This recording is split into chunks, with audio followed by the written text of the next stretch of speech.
Shalom, puji Tuhan, salam sejahtera buat kita semua, Amang Inang, Itolae yang hadir di sini.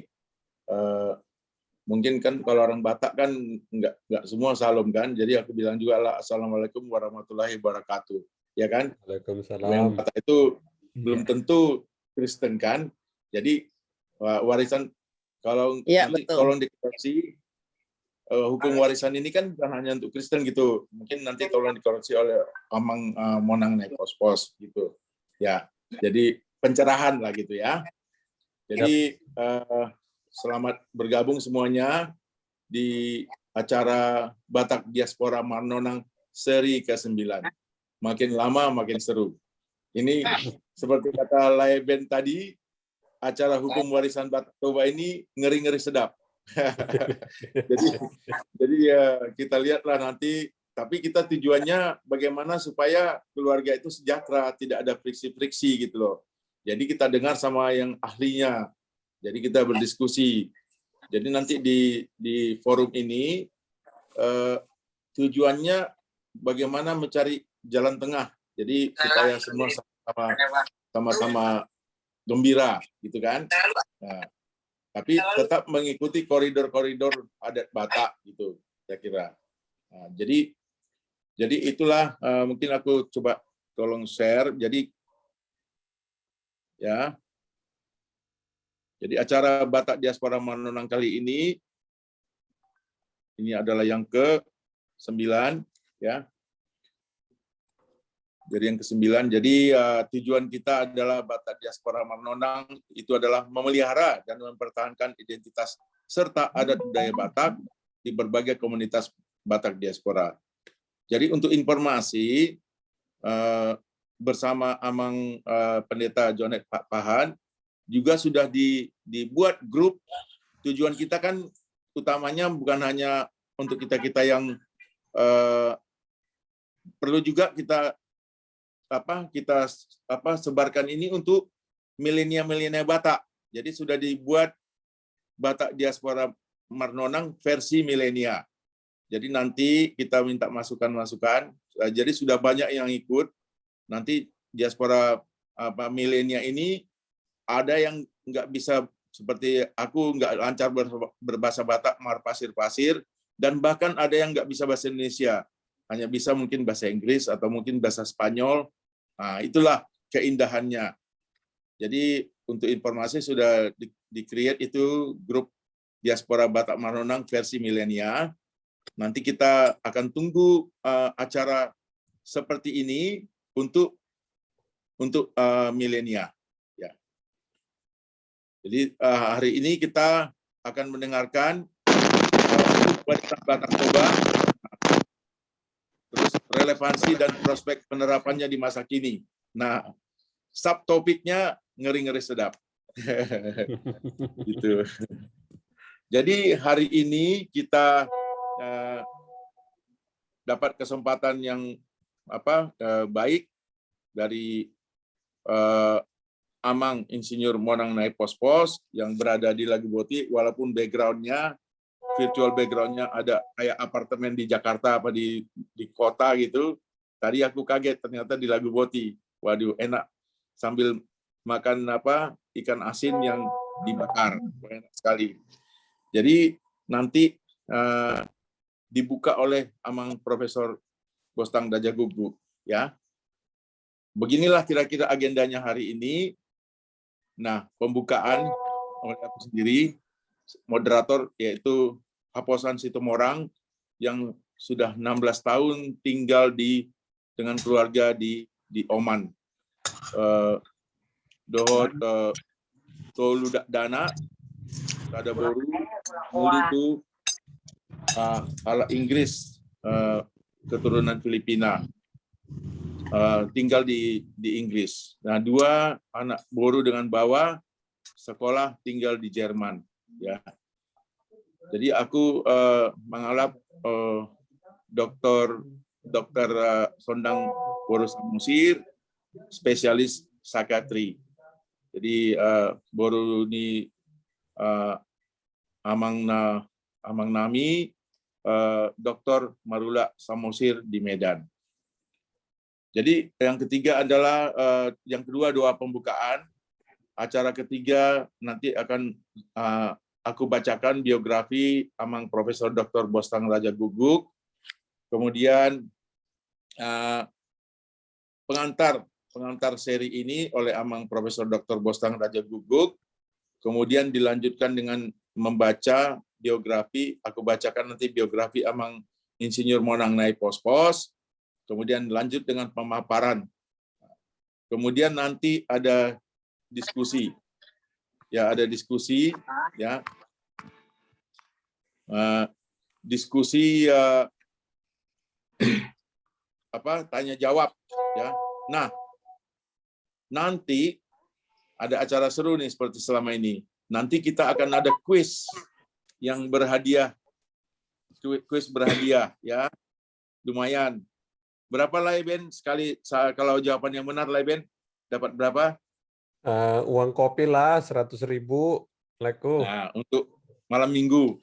Minggu. Jadi ya tema yang akan ditanyakan nanti sekitar apa yang diterangkan oleh Amang Profesor Raja Guguk dengan Amang Insinyur Monang Nai Pospos. Jadi itu nanti yang akan ditanyakan. Jadi mari kita simak bersama-sama. Itu tujuannya untuk seru. Walaupun nggak banyak, tapi kan seru juga nanti seperti biasanya selama ini. Kemudian nanti terakhirnya adalah closing statement oleh Amang Monang Nai Pospos dan Amang Profesor Bostang. Kemudian doa penutup dan selesai. Jadi mari kita mulai acara kedua, yaitu pembukaan oleh Amang Pendeta Jonet Pakpahan. Silakan Amang. Oke, terima kasih Amang Guru. Ya, saya akan membuka doa dengan ajaran agama Kristen. Mari kita berdoa. Terima kasih ya Tuhan atas kasih-Mu dan anugerah-Mu. Kami boleh memberikan waktu dan juga perhatian khusus untuk Habatahon, untuk melestarikan budaya kami, budaya Batak, untuk bisa kami semakin sadar dan semakin mengerti, sehingga keturunan kami pun bisa kami ajarkan, dan terwujudlah Tuhan ketertiban, terwujudlah Tuhan damai. Khususnya Tuhan di hari ini kami akan bicara tentang warisan dalam perkawinan adat Batak. Ini adalah sesuatu yang salah satu menjadi prinsip di keluarga Batak, sehingga Tuhan kami berharap melalui Zoom ini semakin banyak orang mengerti, terkhusus semakin banyak orang terbuka pikirannya, bahkan nanti ada pertanyaan-pertanyaan dan respon, biarlah semua berjalan dengan baik di dalam dasar kasih Tuhan. Dan kami percaya ya Tuhan,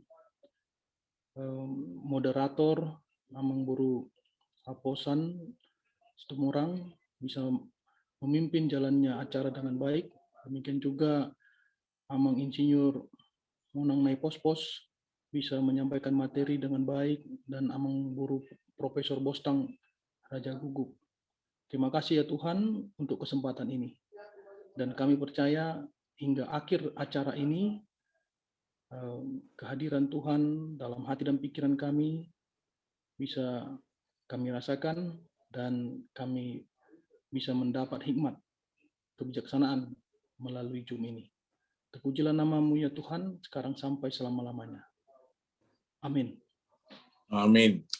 Maliata Amang Pendeta Jonet Pakpahan. Jadi sebelum Amang Profesor Dr. Bostang Raja Guguk menyampaikan pendahuluan, mohon izin aku mau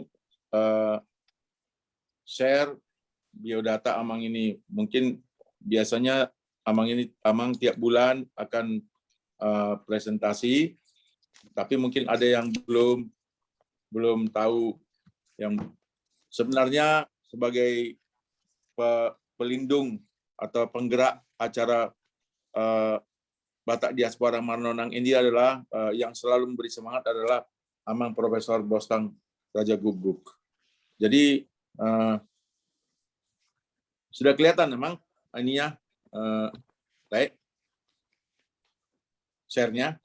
Udah, Mang, udah. Udah ya, oke. Jadi Udah, Amang Profesor Dr. Bostang Raja Guguk lahir di Sorang di Pakat Jonok Parilitan. Jadi Betul. Jonok do itu Kampung Opung, Desa Sionom Hudung Sibulbulon. Jadi tanggal 12 Januari tahun 1946. Panjang umur Amang ya, biar tetap bisa membimbing kami. Ya. Mau lihat itu lah, Jadi ya. Jadi di Bonapasogit, ima di Pulau Sibandang, Muara. Inang Pangit Tubuh, Inang Pinasangapan, Boru Lumban Toruan. Personduk Bolon, ima Inang Paulina Boru Manik. Peparan, opat dana, 2 bawah, 2 boru, puji Tuhan, sudah nungahor dipe. Sudah dikaruniakan Tuhan, walu pahopu. Pahopu. Udah 9. Umur 3 mamang 9 amang umur 3 Udah 9 baru lahir lah, bulan yang lalu. Waduh. Baru lahir. yang jadi yang paling besar 14 tahun, kelas 3 SMP. Waduh. Ya. Waduh, puji Tuhan amang. Mudah-mudahan kami bisa Mau ikut seperti ini. Ya. Mau lihat ya, Jadi riwayat pendidikan yang malah amang, riwayat pendidikan inilah contoh. Kalau dilihat ini tahun 63 aku baru lahir, Amang ini sudah lulus SMA. Jadi dan langsung 5 tahun kemudian berangkat ya. Jadi SR Sekolah Rakyat SMP dan SMA di Siborong-Borong di kota Obus-Obus.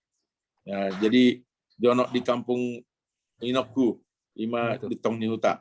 Di Tong Nihuta Sitapean ya. Tikos lah. Jadi Amang ini mendapatkan gelar yang sangat kita appreciate, yaitu Bachelor of Agriculture Science. Itu Mang ya? Ya. Agriculture betul. Science ya. Dan juga lanjut ke Master Agriculture Science dari University of Queensland, Australia. Dari tahun 68 sampai 75. Kemudian mendapatkan Profesor PhD Doktor dari University of Western Australia, Perth ya Mang ya, tahun 80. Ya. Nah, Amang pensiun dari guru besar Ilmu Kimia Tanah, Fakultas Pertanian UGM. Jadi tadi aku sudah diskusi sama Amang ini, untuk memajukan desa-desa di Sumatera Utara, kita perlu ini ahli kimia tanah. Ya. Siap lah. Jadi Pangulaun Amang Raja Guguk di Punguan di Yogyakarta, Ima Ketua Punguan Toga Aritonang beberapa periode. Kemudian Raja Parhata Toga Aritonang. Jadi kemudian Ketua Parsadaan Bonapasogit Parbopas tahun 2000 saat tahun 2000 tolu. Tempat tinggal sehari Ima di Perth, Australia, Ima di Western Australia. Kegiatan Habata Konsaunari Ima sebagai penasehat Punguan Bonapasogit Perth dan juga sebagai penggerak pelindung semualah itu ya dari Batak Diaspora Manonang. Jadi songoni Amang Inang itu lae silakan Amang kasih pendahuluan untuk acara ini Amang. Mulai Amang dah. Ya, mau lihat mah di like-ku Insinyur Haposan Situmorang macedau yang anda sida di Muscat berarti lah itu. Olam. Muscat Oman di Timur Tengah. Jadi mulusian person urasa penerbangan olora ira pi itu manang gue lujom tu sia teh. Tu Muscat ya. Dubai ya. Oleh lah di pendahuluan nong pinatupan ilanakin.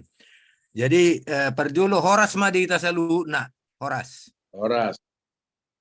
Mau lihat mah di Tuhan di Paluas dope hita merpungu di bagasan Obason di Tikinaleheton di bagasan Haipason tangalani gugota alani basa-basa ni Tuhata perdingkap bahasa Ido buihita marpungu muse di partukuatan nomor sangapon ima Batak Diaspora Marnonang.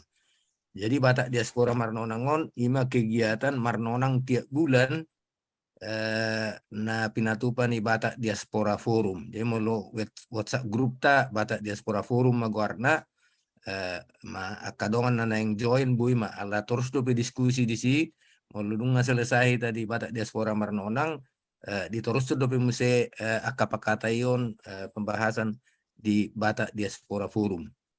Jadi songona ni singgung ni nakin insinyur Haposan situ orang nakin adong muse tapatupa ima Batak Nauposo Marnonang. Jadi ido guarna sebetulnya Batak Nauposo Marnonang. Jadi ngadong WhatsApp grup nasida berdasarkan pemikiran manang pengamatan bahwa sana torop aka naposota ima adok majo terutama generasi milenial satu nauposo sosial generasi milenial na merasa nasida kurang mungkin bekal nasida teringot tua batako jadi kurang barani nasida tampil di forum tasongon Batak Diaspora Marnonang misalnya lau mengajukan pertanyaan mengalian pendapat ala merasa nasida mungkin di forum tahun gudang akan dua-dua naung macai mora di pengatusion dohot pengalaman taringot tua batakon ido pengamatannya kadongan jadi alani tapatupa mamuse imanani gerakon ni tulang pendeta jone di Pakpahado tak kadongan nasa generasi nasida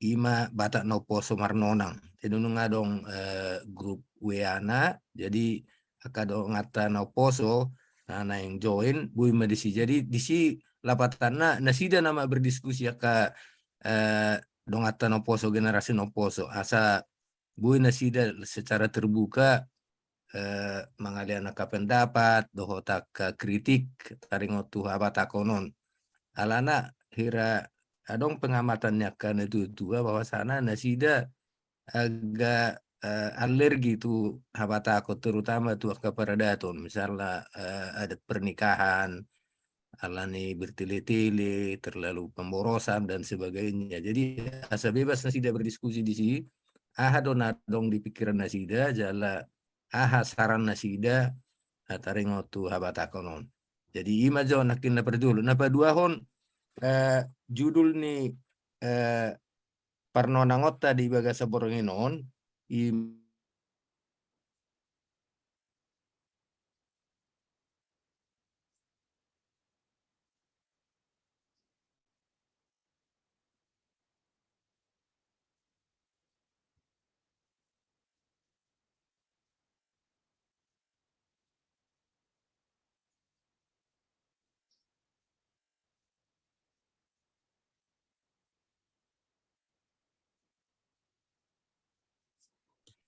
Mati suara, Mang. Ya, hilang suara.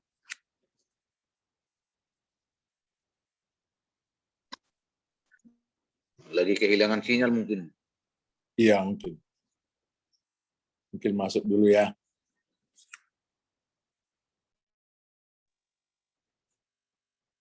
Ya. Mungkin bisa sedikit sambil menunggu Amang kalau boleh Amang Pendeta Jonet lanjutkan yang dikatakan oleh Amang Profesor tadi sambil menunggu, kemudian kalau sudah datang mungkin dilanjutkan sambil menunggu. Terima kasih Amang Guru. Ya. Horas Amang dan Inang. Memang yang disampaikan Amang Guru Profesor Bostang tadi itu terkait dengan kita mau merangkul anak-anak muda ya. Cuman memang anak mudanya ini kita buat batasan usia itu paling tinggi dia 50 tahun saat ini nanti kita tengok perkembangannya. Dan yang kedua kita golongkan dia anak muda atau naposo adalah orang-orang yang memang katakanlah belum terlalu mengerti budaya Batak. Jadi itulah isi dari WhatsApp itu. Dan di situ kita bicara itu ya santai dan terbuka, bebas aja, cuman saling menjaga, dan materi-materinya kita dipandu sesuai dengan arahan dari Amang Guru Profesor, dan juga materinya itu adalah materi yang sudah dijumkan gitu. Jadi kita coba menggali dari Naposo apa sih pemahaman mereka gitu. Jadi yang saat ini kita sedang menggali itu tentang partuturon atau asal mula budaya Batak itu dan juga partuturon. Dan ada juga sebenarnya selain Amang Guru Profesor, Amang Pardosi, Amang Perlindungan Pardosi juga menjadi ini ya, semacam paniroi lah, atau semacam yang mengapai diskusi, memperhatikan diskusinya, supaya diskusinya kalau misalnya lari atau dari relnya, lari dari rel itu nggak terlalu jauh gitu. Nah, jadi di dalam itu juga Amang berdua ini ikut di dalam. Dan ada saya lihat juga Opung juga. Opung yang maaf. silakan Guru. Terganggu Oke, wifi ya. Mang. Jadi bagus ya laptopku. Jadi Om maju pakai HP. Halo, Mang. Jadi utoro cuma aja Silakan. teh. Jadi Orang. nakin adongan madok nakin judul ni Parnonangota di Bagasa Blongnong ngeri-ngeri sedap. Alana masalahnya adalah hukum warisan. Bagaimana pembagian warisan yang diwariskan oleh orang tua yang sudah mendahului, artinya sudah meninggal, kemudian diwariskan kepada anak-anaknya. Nah, ini ngeri-ngeri sedap karena memang ini banyak menimbulkan masalah di tengah-tengah anak-anak yang ditinggal oleh orang tua. Nah, oleh karena itu perlu kita dengar ini dari pakarnya lah, Monang Nai Pos-Pos. Ini bagaimana ini hukum adat tentang pewarisan, karena ini banyak juga yang lalu menerapkan hukum positif atau hukum negara. Ya, jadi di mana tempatnya? Karena tapi ada juga yang bertanya bagaimana itu sebetulnya hukum adat pewarisan ini? Misalnya, contohnya, apakah warisan rumah yang ditempati orang tua memang adalah untuk anak laki-laki yang bungsu? Ini salah satu mungkin yang ada orang bertanya. Yang lain adalah apakah ada aturan adat untuk pembagian warisan sesuai dengan urutan anak laki-laki, ya, mulai dari yang tertua sampai yang bungsu, ya. Bagaimana dengan pewarisan untuk anak perempuan? Kemudian apa ada beda tanah marga, misalnya warisan dari leluhur. Kami contohnya punya tanah di Pulau Sibandang, masih punya tanah warisan dari leluhur. Jadi bukan dibeli oleh orang tua saya, ayah saya, tapi warisan dari opung saya dan juga dari opungnya bapak saya. Dan itu masih ada di sana. Itu berarti tanah marga lah itu, atau yang disebut oleh Monang Nai Pos-Pos dengan istilah tanah ripe-ripe awalnya, tapi bisa jadi tanah milik pribadi atau marga. Kemudian bagaimana tanah lainnya dalam hal pewarisan, ya, tanah misalnya yang disebut tanah gonogini dan sebagainya, ya, warta. Jadi inilah yang perlu kita bahas malam ini. Jadi marilah kita dengar nanti dari Monang Nai Pos-Pos itu tentang hukum adat pewarisan ini, adat Batak Toba secara khusus. Oleh ate ima jo pendahulu sana lai haposan. Oleh ate Mang, mulai tergodang Mang dah.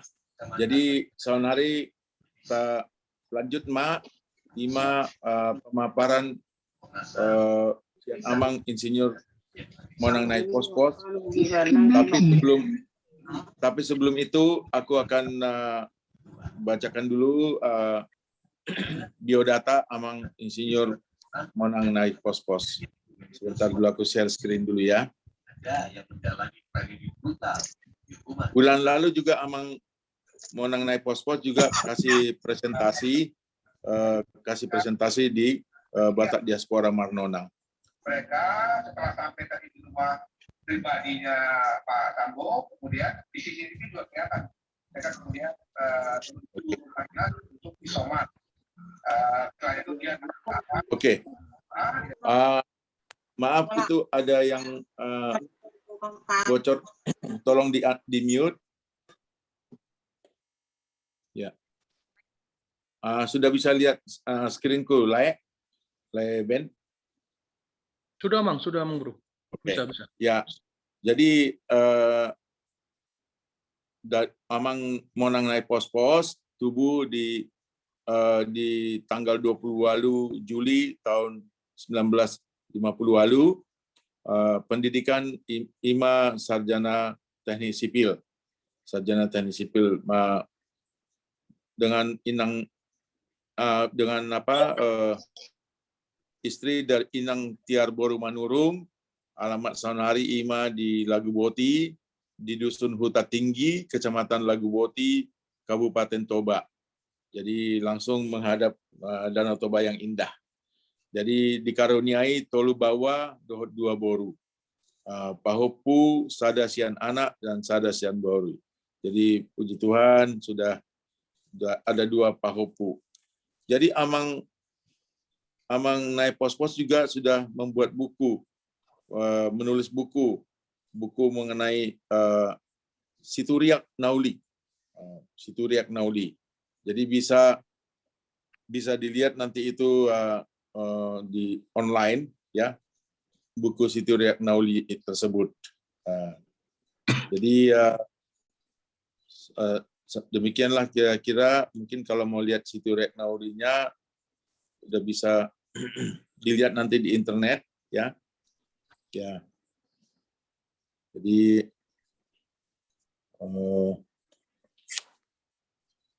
bentar dulu.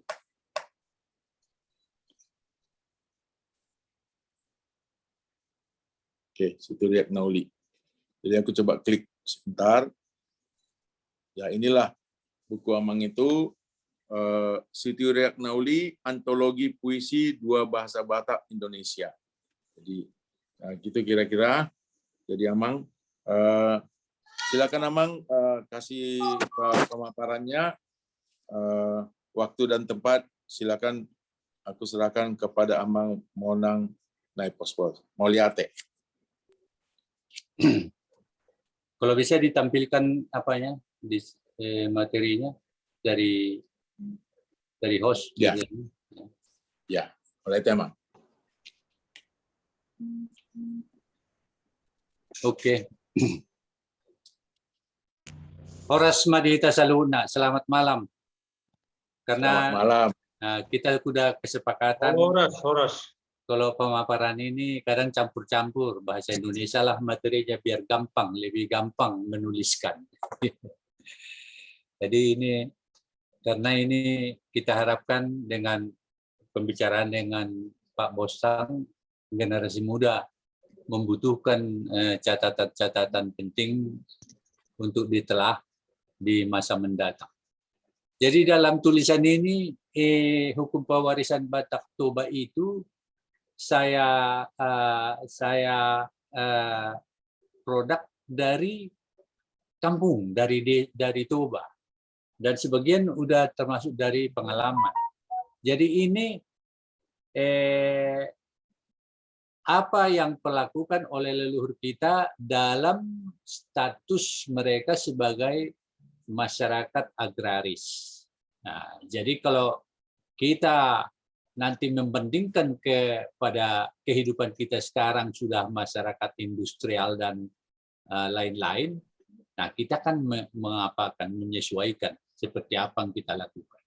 Jadi kita ambil dasar-dasarnya dari apa yang telah ditanamkan oleh leluhur kita di masa mereka hidup sebagai masyarakat agraris di tanah leluhur. Begitulah anutan dan dari situlah kita membahas materi ini. Dalam kebudayaan ditemukan makna warisan itu yang menjadi hukum adat yang diekspresikan untuk menata kelola hubungan antar individu. Nah, itulah hukum, itulah pengaturannya. dalam penatanan ini kadang ditemukan simbol-simbol benda yang mengandung arti, yang menjelaskan makna dan tata laksana hukum adat itu sendiri. Kita kalau pulang ke kampung atau baca buku-buku masih kita temukan hal-hal itu. Leluhur Batak juga mengkarya ciptakan kedua hal tersebut yang dapat ditemui dari ungkapan-ungkapan dan simbol-simbol dan lambang-lambang yang masih ditemukan saat ini. Sesuai dengan permintaan grup ini tentang warisan hukum adat, saya mengartikan sebatas kebendaan dan harta benda. Dan itulah yang lebih dalam kita bahas karena menyangkut kepemilikan yang banyak menimbulkan persengketaan saat ini. Sekarang jadi sengketa masalah apalagi tanah dan juga warisan leluhur. Next, lanjut lembar berikutnya. Nah, hak kepemilikan. Dalam tradisi leluhur sudah ada tersirat arti kepemilikan dalam 3 bagian, yaitu 1, ugasan ripe-ripe, itu tanah wilayah misalnya. Kedua, ugasan pengumpulan, yaitu tanah milik di wilayah itu yang sudah terbentuk dengan batasan-batasan seperti parik namanya, parik. Dan ketiga, ugasan lume. Ugasan lume biasanya harta yang bergerak. Ugasan ripe-ripe adalah harta kepemilikan bersama dalam satu wilayah masyarakat hukum adat. Kita semua pasti memiliki. Pasti semua. Biasanya wilayah hutan dan hamparan tanah. Jadi di daerah pinggiran hutan punya wilayah hukum adat. Jadi kita ada aturan-aturan kehutanan. Ada juga harta kepemilikan bersama merupakan kongsi seperti kerbau, gilingan padi, bus, dan kapal. Dulu ada kapal-kapal di Danau Toba kongsi 3 orang. Ada gilingan padi juga di kampung kami kongsi 5 orang. Nah, jadi ada juga kerbau kongsi. Nah, kedua, ugasan pengumpulan adalah milik pribadi. Ugasan ripe-ripe bisa beralih menjadi ugasan pengumpulan apabila dilakukan pembagian wilayah sesuai musyawarah seluruh pewaris wilayah. Itu aturan. Bila harta itu adalah perkongsian, pengalihan kepemilikan dengan mitranya dilakukan dengan kesepakatan yang disebut manursuri. Berapa bagianmu dalam kerbau ini? Di homa horbon, hipalmo iho horbon. Berarti hupasuang ma bagianna. Itu namanya manursuri. Kalau di dalam persahaman nggak tahu saya namanya. Saham itu dibayar sehingga full saham itu menjadi bagian kita. Jadi kalau saham pihak lain dibayarkan itu namanya manursuri. Sehingga hak kepemilikannya tidak ada lagi dalam pembagian harta itu. Ketiga, ugasan lume adalah milik pribadi yang dipinjamkan kepada pihak kedua. Biasanya bisa saja itu benda bergerak dan tak bergerak. Benda bergerak itu biasanya ternak kerbau yang dipeliharakan kepada pihak kedua. Bila kerbau jantan, maka pemelihara akan mendapatkan upah gembala bila kerbau itu dijual. Ini disebut tobus batahi. Bila kerbau betina, anak dari kerbau itu, pemelihara kelak dapat mendapatkan bagian sesuai dengan aturan patik yang berlaku di daerah itu. Kalau di daerah kami, sakai dari anaknya itu. Dari anaknya itu beranak lagi, sembula tambiri menjadi bagian pemelihara. Nah, itu menjadi ada keuntungan yang didapat pemelihara dan itu mungkin berbeda di berbagai wilayah. Tapi di kampung saya memang begitu. Di kampung kami di Toba seperti itu. Kalau kerbau betina ini yang saya pahamkan dari induknya ini nggak ada bagiannya, tapi dari anaknya sakai dapatnya. Dalam tuntunan leluhur disebutkan daftar bain ugasan ripe-ripe pengumpulan, daftar bain pengumpulan ugasan ripe-ripe. Tapi ripe-ripe bisa jadi pengumpulan apabila ada musyawarah. ada musyawarah pembagian. Dan itu sudah pernah terjadi di kampung saya ini. Ugasan Ripe-Ripe itu hamparan luas, mereka bersepakat dan ditoba dengan yang di perantauan. Yang di perantauan semua memberikan pendapat dan dapat bagian-bagian oppu per oppu. Nah, itulah menjadi ada Ripe-Ripe. Jadi pengumpulan. Ugasan lipe, ugasan lume, nasu jadi dobon. Nah, ini pantang ini. Jadi ngawa horbotai tuh bilang sama yang kan nggak ada surat-surat, nggak pakai surat-surat, dikasih aja kerbau itu pahani. Ada dong horbom diau. Nah, itulah ugasan lume di dobo, di dakwah. Nah, itu tidak bisa. Ada nasu jadi dalam hukum-hukum perhartaan, kepemilikan. Selanjutnya, ini warisan oppu. Warisan oppu, satu rumpun marga ada kalanya terdiri dari beberapa huta dan bius. Satu oppu misalnya Situmorang tak selalu dalam satu kampung. Bisa itu dari 2 kampung, 3 kampung. Bisa jadi 1 bius atau 2 bius. Wilayah ini sangat luas dan menjadi ugasan Ripe-Ripe seluruh marga. Sehingga dalam wilayah luas ini terdapat huta dan bius. Terdapatlah wilayah Ripe-Ripe semarga, satu rumpun, oppu, dan pengumpulan perorangan. Jadi satu wilayah itu ada ugasan Ripe-Ripe dan ada yang memang yang sudah terbagi, ditentukan dan terlihat oleh bentuk parik, tembok-tembok tanah. Itu sudah menjadi pengumpulan, dan pengumpulan ini kelak menjadi Ripe-Ripe bagi keturunannya. Nah, itu yang terjadi sering. Dan walaupun sudah ada pengumpulan oppu, pengumpulan marga tadi hamparan yang luas. Jadi pengumpulan oppu menjadi Ripe-Ripe di keturunannya. Tentu saja warisan oppu ini ada perbedaan pada wilayah lain sesuai dengan patik yang ditetapkan di wilayah itu. Karena dalam satu wilayah yang luas ada kemungkinan dulunya permufakatan beberapa marga yang masih berhubungan rumpun-rumpun yang jauh. Misalnya bisa saja rumpun Situmorang misalnya satu perwilayahan dengan rumpun Sinaga, mana tahu kan, karena mereka dari atas satu rumpun dulunya. Walaupun beda marga, bisa saja mungkin terjadi, tapi saya nggak tahu pasti. Warisan ini pada saat ini banyak menuai masalah karena sebagian besar sudah diambil alih pemerintah melalui Kementerian Kehutanan. Itu pernah sengketa, ini pengalaman saya pribadi.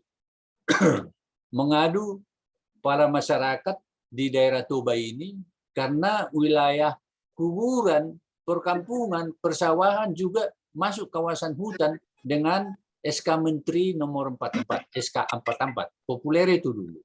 Kurasa Samosir dan daerah lain juga korban karena itu. Pada saat itu saya sampai pergi ke Kementerian Kehutanan selaku ketua komisi pada saat itu untuk mencabut SK 44 itu. Karena sudah masuk tanah-tanah adat, tanah wilayah adat itu dicakup oleh hutan, termasuk malah kuburan. Dan itu dicabut SK 44 menjadi SK 1365 kalau nggak salah, saya lupa. Sehingga banyak yang dilepaskan tanah-tanah wilayah adat. Sampai saat ini rancangan undang-undang masyarakat adat belum disahkan. Ini sudah diajukan rancangan undang-undang masyarakat adat. Saya nggak tahu pastinya ya sekarang saat ini sudah disahkan oleh DPR apa belum. Karena mungkin hal ini akan menjadi kekuatan bagi masyarakat untuk menguasai hak wilayah adatnya kembali. Jadi yang ada masalah sekarang, Tanoni Marga Raja Buku do Tuson, cari, lihat di peta. Itu sudah mungkin sudah hutan. Kalau enggak kita bijak sekarang meneliti itu, melihat peta, kampung adat, wilayah adat yang kita bangga-banggakan itu kemungkinan sudah wilayah hutan. Kita harus gegas untuk melepaskan itu. Karena Kalau kita mempertahankan hak wilayah kita, mungkin bisa di-enklave dari wilayah hutan. Itu harus dilakukan. Nah, itu kan para leluhur kita bilang dulu, huli-huli ni pungdun. Tanah itu katanya huli-huli ni. Makanya bawa parang pun di situ dihambat jalan kalau ada yang merampas tanahnya. Walaupun sudah tua dia. Jadi tanah itu bagi leluhur, wah sangat ya, anggap seperti rohnya lah. Entahlah kalau sekarang. Saya bisa mundur dari perbulutan kalau masalah tanah. Hak perkampungan. Huta Namarpatik adalah perkampungan yang dibentuk secara adat dan memiliki aturan hukum adat yang disepakati bersama. Jadi nggak semua huta marpatik. Banyak huta-huta muncul huta, tapi nggak marpatik. Sipuka huta adalah pemeran penting dalam perkampungan itu. Biasanya mereka satu kumpulan marga sama yang mengalir dari kampung induk. Itu dulu kalau ada sipuka huta. Sipuka huta itu biasanya menjadi raja huta. Status kepemilikan huta adalah warisan bagi keturunannya laki-laki. Ya memang itu. Nah inilah yang masalah bagi kita sekarang. Karena itu kampung leluhur. Pihak buruh juga nggak terlalu menuntut lah supaya bisa buruh bermukim di tempat hula-hulanya dan memiliki tanahnya. Karena ibotonya, amang mudanya kan ada di sini. Karena buruh itu sudah punya huta setelah menikah. Jadi kalau itu dituntut-tuntut, saya pikir hukum adat kita ini sudah tak penting lagi kita bahas. Namun dalam huta bisa saja buruh bermukim. Nah ini diingat. Dan juga pendatang. Nah nggak ada hubungan dengan pemilik huta, tapi ada muat di situ disebut paisolat. Namun hanya sebatas tinggal dan diberi kesempatan membuat rumah non rumah adat. Jadi buruh nggak bisa membangun rumah adat di kampung hula-hulanya. Paisolat juga nggak bisa membangun rumah adat di kampung hula-hulanya. Mereka tidak memiliki hak waris tanah, hanya hak guna bangunan. Hak guna tanah namanya itu saya nggak tahu. Kalau mereka pindah tanah tinggal, beda dengan sekarang. Nah, isodo jabunyo puku indai toriak tehon, gabe milikna. Enggak, dulu buruh tinggal di sana. Alai tanoi tak tanom jabui jabu molo pindah ho angkat jabumi. Anggo sonari tang kan, ngaitor di pateton. Apabila mereka kelak meninggalkan kampung, maka tanah akan tinggal. Dalam arti tidak ada haknya memberikan kepada pihak lain. Rumah itu bisa diberikan kepada keturunannya selama dia dan keturunannya tinggal di kampung itu bisa ditempati rumah yang dibangun. Tapi kalau memang sudah ditinggalkan, ya sudah tinggal. Tanah itu menjadi milik kampung. Dan itu akan menjadi bagian dari hutan. Oke, lanjut.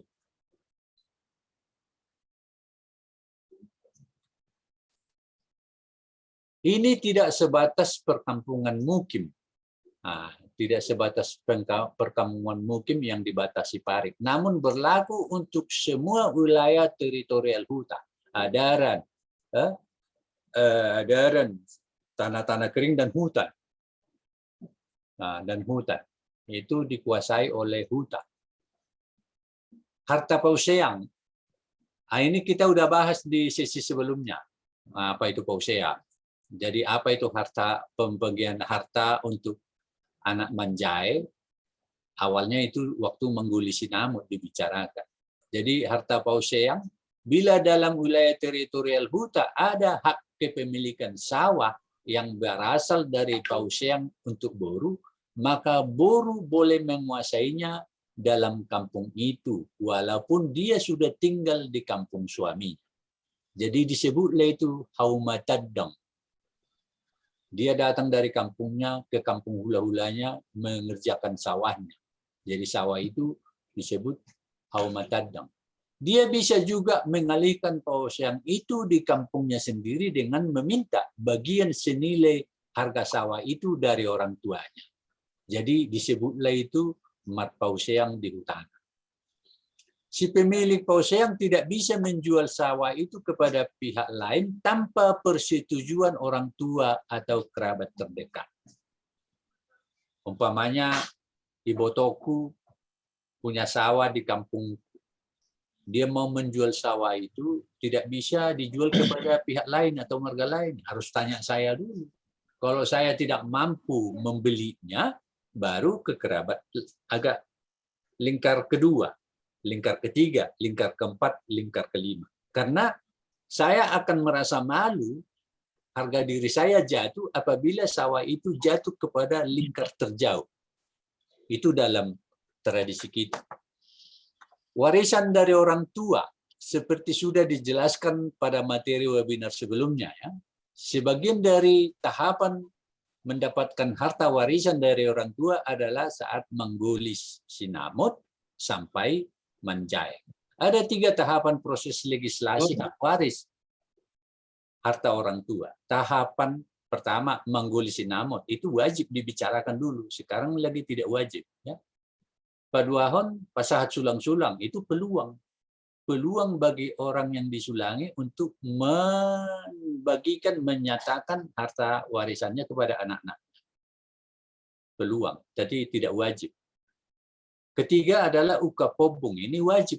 Sampai tulang harus hadir di situ untuk menyelesaikan semua harta gonogini dibagikan kepada keluarganya apabila orang tua itu keduanya sudah meninggal.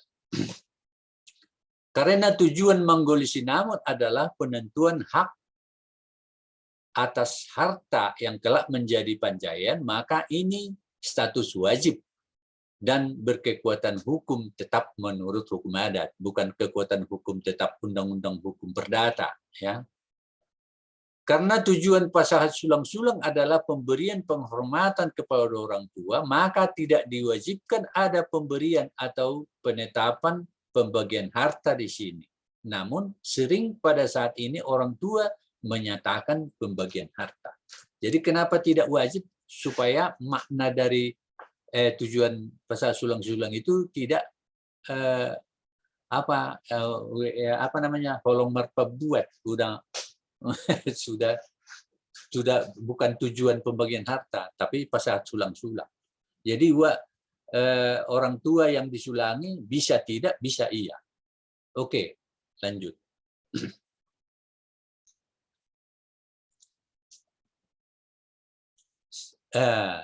Jadi sehingga tahapan ini dianggap berpeluang, yaitu waktu pasahat sulang-sulang. Jadi tidak semua orang yang disulangi itu punya harta. Jadi makanya tidak jadi wajib. Gak semua yang disulangi punya harta. Mungkin waktu menggulis sinamot, muli, burunya sudah dibagikan semua hartanya, nggak ada lagi dibicarakan saat sulak-sulak. Mau bilang apa lagi? Ketiga, karena tujuan ukapobung adalah memaparkan semua harta benda yang tersisa, maka adalah saat penting menyelesaikan pembagian harta atau pembayaran utang dan wajib dilakukan. Nah, kalau orang yang meninggal itu, orang tua itu banyak hutang dan sampai keturunannya kelak akan berhutang, maka tulang yang ada di situ, kalau kaya tulangnya ikut turut membayar hutang. Jangan seperti tradisi ukapobung sekarang si tahu majalo. Nggak bisa. Nggak bisa itu. Jadi berenya itu jangan dibiarkan taruh hutang terlilit kalau memang dia berada. Iya, jadi tulang itu ukapobung tidak selalu harus menerima, ada kalanya juga membantu berenya membayar hutang. Panean, ini sering kita dengar. Apalagi ada cerita si Boru Tumbaga, sepertinya seolah-olah adat kita rusak karena cerita Boru Tumbaga. Padahal tidak selalu begitu. Kata ini sering dimaknakan salah pada saat ini. Sekaitan dengan cerita si Boru Tumbaga yang menonjolkan perampasan harta bagi perempuan yang tidak mempunyai saudara laki-laki. Mungkin dalam pemikiran, manean itu adalah mengalihkan semua harta orang tua yang tidak memiliki anak laki-laki dan menghilangkan hak pewarisan kepada anak perempuan.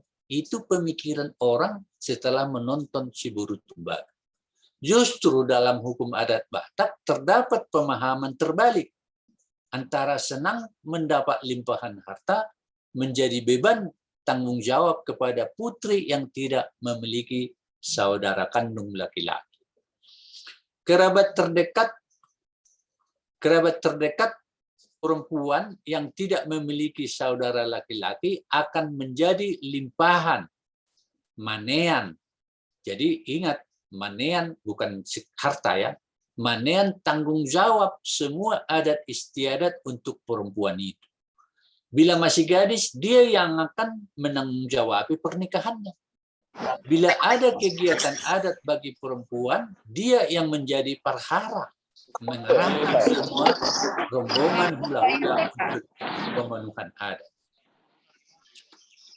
Karena dalam pemenuhan adat, sebagai peran hula-hula adalah berat. Kemungkinan akan terjadi saling tuding yang kurang kepedulian dari antara kelompok hula-hula. Paling jelas itu dapat ditemukan bila setara dengan hula-hula itu terhitung banyak. Umpamanya hula-hula Si Buru ini atau amang tuanya atau amang mudanya banyak. Atau iboto-iboto dari amang mudanya, amang tuanya banyak. Mereka kan saling lihat siapa yang bertanggung jawab kepada perempuan ini. Untuk mencegah hal itu terjadi, sejak awal sudah dipersiapkan siapa yang pemeran tanggung jawab kepada perempuan itu. Sudah dilakukan itu. Semasih hidup orang tua. Oke, lanjut. Dialah kemudian disebut si tupuk bulung-bulung. Nah, seperti ada daun yang sudah tangkainya udah mau tak ada lagi penahannya, seperti itulah buruan Sumariboto, terbang melambai. Nah, datanglah hula-hulanya salah satu, ditupuklah daun itu supaya jangan terbang kemana-mana. Kepadanya dibebankan tanggung jawab penuh adat kepada perempuan tadi. Bila perempuan yang sudah memiliki saudara laki-laki ada lebih dari satu orang, maka si tupuk bulung-bulung kepada mereka boleh berbeda. Mereka harus keluarga dekat, yaitu umpamanya bapak uda, amang tua, atau anaknya amang uda, anaknya amang tua. Jadi harus itu si tupuk bulung-bulung. Harusnya itu. Mereka harus keluarga dekat dan setara. Si tupuk bulung-bulung inilah yang disebut panean yang sebenarnya, yaitu punya tanggung jawab dan penjaminan harta warisan pemenuhan adat istiadat. Mereka mendapat bagian dari harta warisan tanpa mengabaikan hak perempuan yang menjadi pausea. Nah, itu permainan itu. Renungan bagi kita sekarang. Dalam masyarakat adat Batak Toba saat ini kebanyakan hanya memahami bahwa adat itu sebatas pernikahan dan kematian dan tambahan-tambahan lain kelahiran, sehingga tidak memahami lagi cakupan adat yang menjadi tatanan kehidupan dalam aspek kehidupan termasuk pranata hukum yang dikandungnya. Masyarakat sering kelimpungan ketika menemukan masalah krusial soal perwilayahan dan pembagian harta warisan dari ripe-ripe ke panguppulan. Kedua, kita sering mendengar saat ini persoalan harta warisan harus melalui pengadilan negeri karena peradilan adat sudah lama lumpuh. Ketiga, kita sudah kehilangan hakim adat yang kita sering sebut raja adat itu. Yang muncul sekarang adalah Raja Perhata. Yang dulunya itu tabu karena dianggap perhata-hata. Jauh dari pemaknaan penimbang uhum. Jadi Raja adat itu disebut Raja Penimbang Uhum. Yang dulunya ada pada setiap bius. Apabila kita bertanya relevansinya pada saat ini, hukum positif telah menjadi solusi pada umumnya sekarang. Sebenarnya bila hukum positif hendak dimanfaatkan menjadi kekuatan hukum, maka dasar hukum adat harusnya menjadi rujukan. Itu renungan bagi saya sekarang. Jadi kenapa raja-raja adat penimbang uhum ini di hutan, di kampung kita sudah tidak ada lagi sekarang? Nah, ini pernah terjadi. Pernah raja-raja adat menyelesaikan suatu persoalan pidana dan bernamailah mereka. Tapi namun kemudian polisi masih memprosesnya. Jadi hasil proses polisi tidak seperti apa kesimpulan raja-raja adat penimbang uhum. Makanya kecewalah raja-raja adat itu. Demikian. Horas, mari kita bahas kemudian.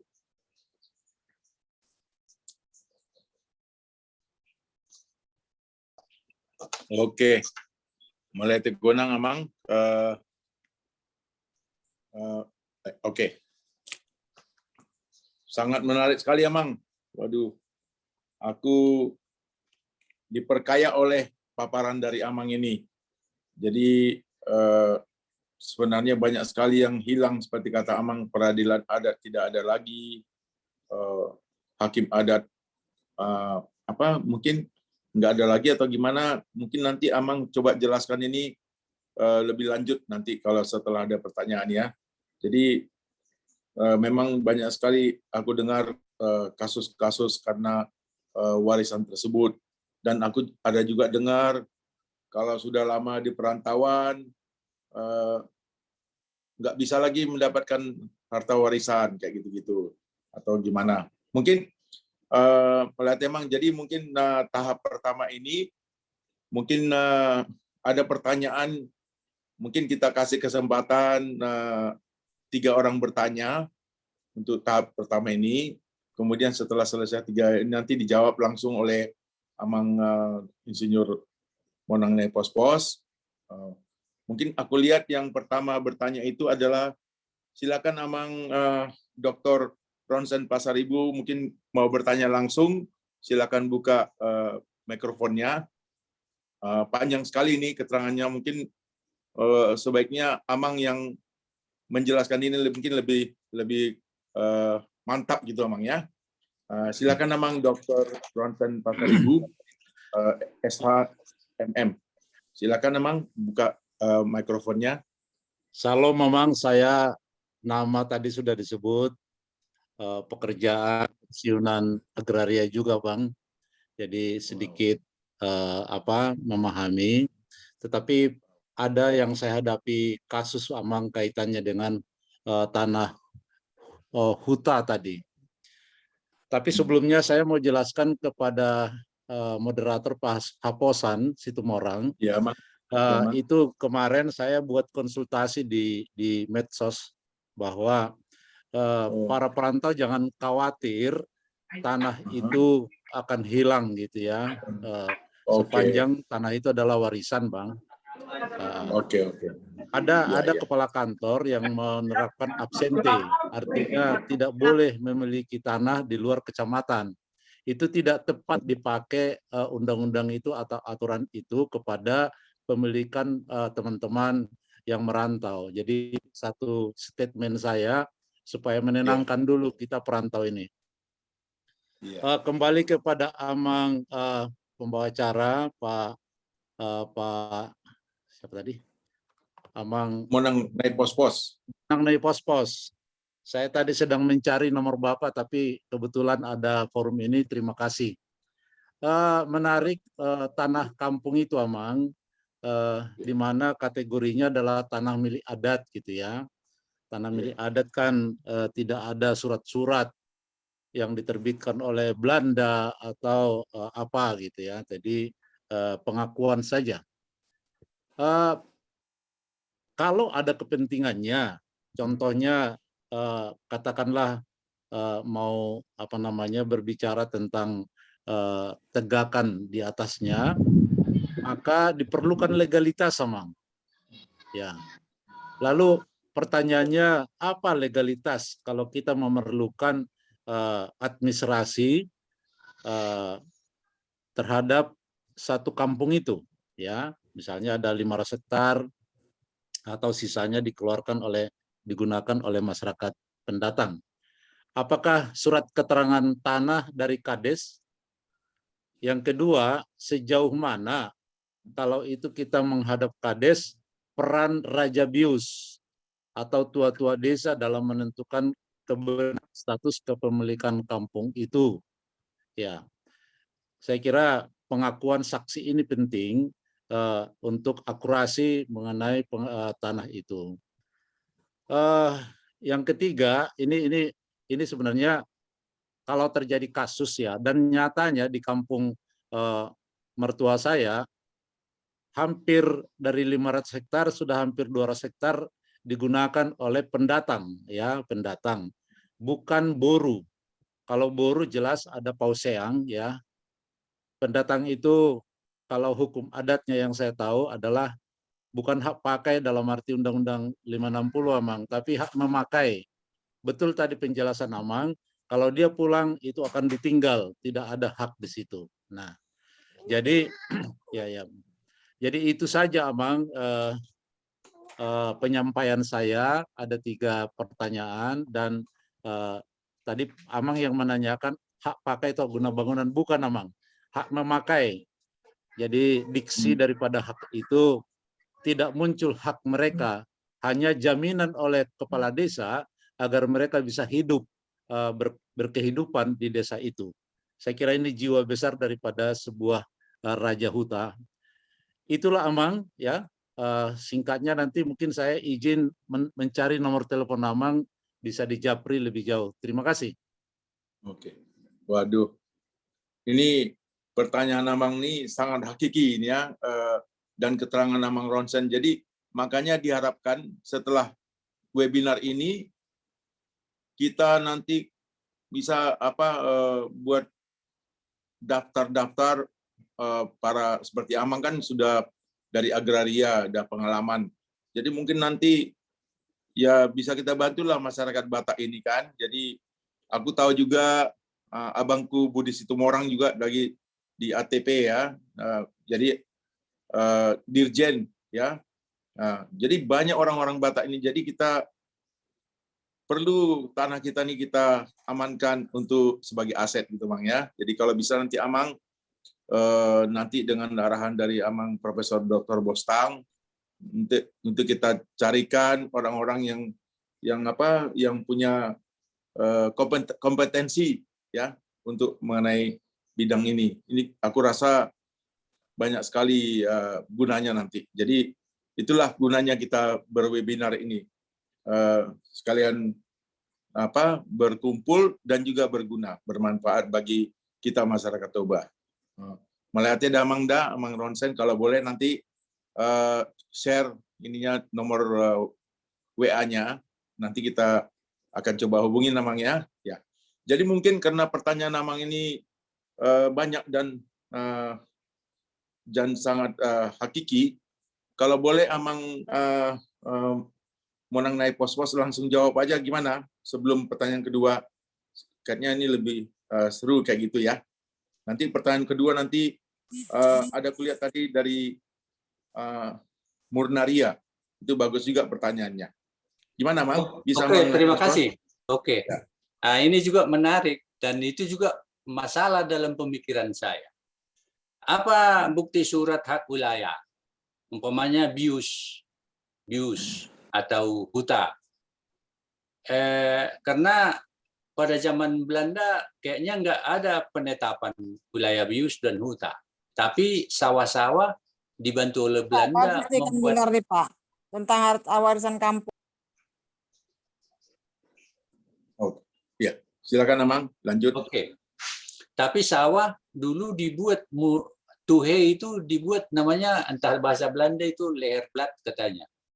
Saya nggak tahu apakah wilayah-wilayah bius dan huta ini ada di dalam catatan Belanda. Saya nggak tahu. Saya nggak pernah ngurus itu. Tapi kalau kita tanya, pemerintah Indonesia sekarang menanya, mana bukti legalitas kampungmu ini, katanya. Pasti nggak ada surat-surat yang menentukan.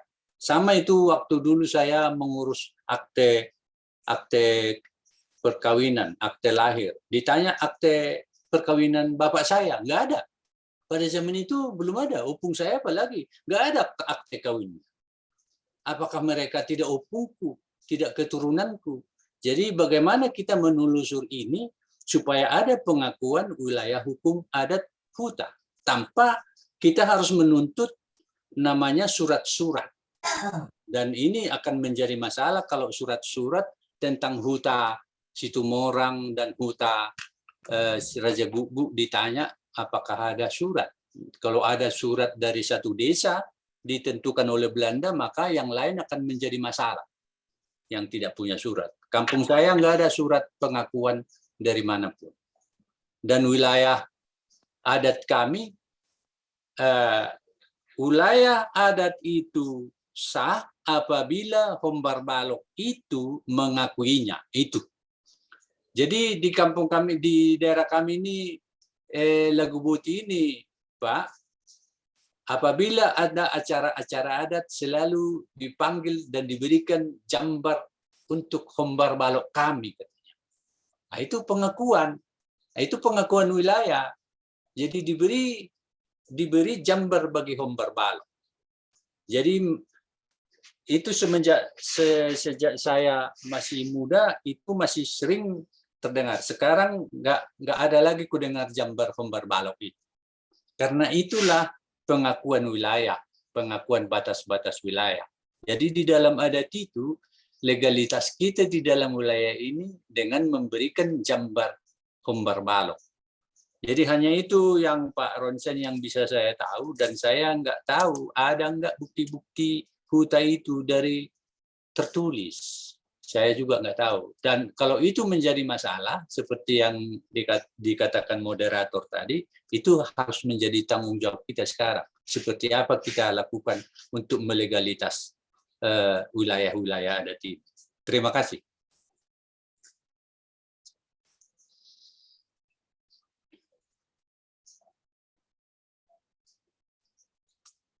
Oke, saya kembalikan kepada moderator. Hidupkan suaranya, Amang Buru Haposan. Suara. Amang Dr. Ronsen, kira-kira ada tanggapan sebelum kita mulai ke pertanyaan berikutnya? Ini bagus sekali nih. Baik, Amang. Tanpa bermaksud ngambil waktu kawan-kawan, menarik itu tadi pandangan Amang. Kalau dalam bahasa Belanda, dalam bahasa BPN kontradiktur delimitasi, yaitu pengakuan tetangga bahwa itu adalah tanah saya gitu ya, utara, timur, selatan, baratnya. Saya kira ini pemikiran yang apa namanya, yang genuine dari Amang ya, dalam hal ketiadaan legalitas gitu ya. Kalau bicara peta, kalau kita bicara undang-undang pemerintahan desa, batasnya ada, Amang, sekarang desa itu. Hanya bisakah saya mengatakan bahwa batas desa itu mutatis mutandis adalah itulah desa yang dibuka oleh nenek moyang saya. Saya kira memang iya demikian. Kalau tidak mungkin ada yang lain gitu ya. Saya kira itu saja penegasannya. Nanti biar saya japri aja dengan berdua, Bang. Iya. Ada kesempatan yang lain. Iya. Tapi sekarang ini Pak Ronsen, ada wilayah adat itu satu, perolehan hukum adat itu sudah menjadi 3 desa. Kan itu kan menjadi masalah. Oh iya, iya betul. Ada. Jadi kalau demikian, Amang, saya tadi sebenarnya mau bicara tentang apa namanya, kalau dari BPN view-nya begini, ulayat, komunal, individual, ada 3 terminologi, Amang. Iya. Kalau ulayat, saya sering di dalam kesempatan dulu mengatakan tidak ada di Batak ulayat itu, ya. Yang ada adalah komunal. Ulayat itu seperti di Jawa Barat itu masyarakatnya itu tetap di situ, Pak, dari dulu sampai sekarang di situ, ya. Itu ulayat. Mereka membuat undang-undang sendiri, diterapkan sendiri, dan cenderung menahan informasi dari luar terbatas, ya. Tengger misalnya dan sebagainya. Jadi ulayat itu pengertiannya demikian. Yang tepat adalah komunal. Komunal itu adalah pemilikan tanah dengan satu ini berdasarkan darah, ya.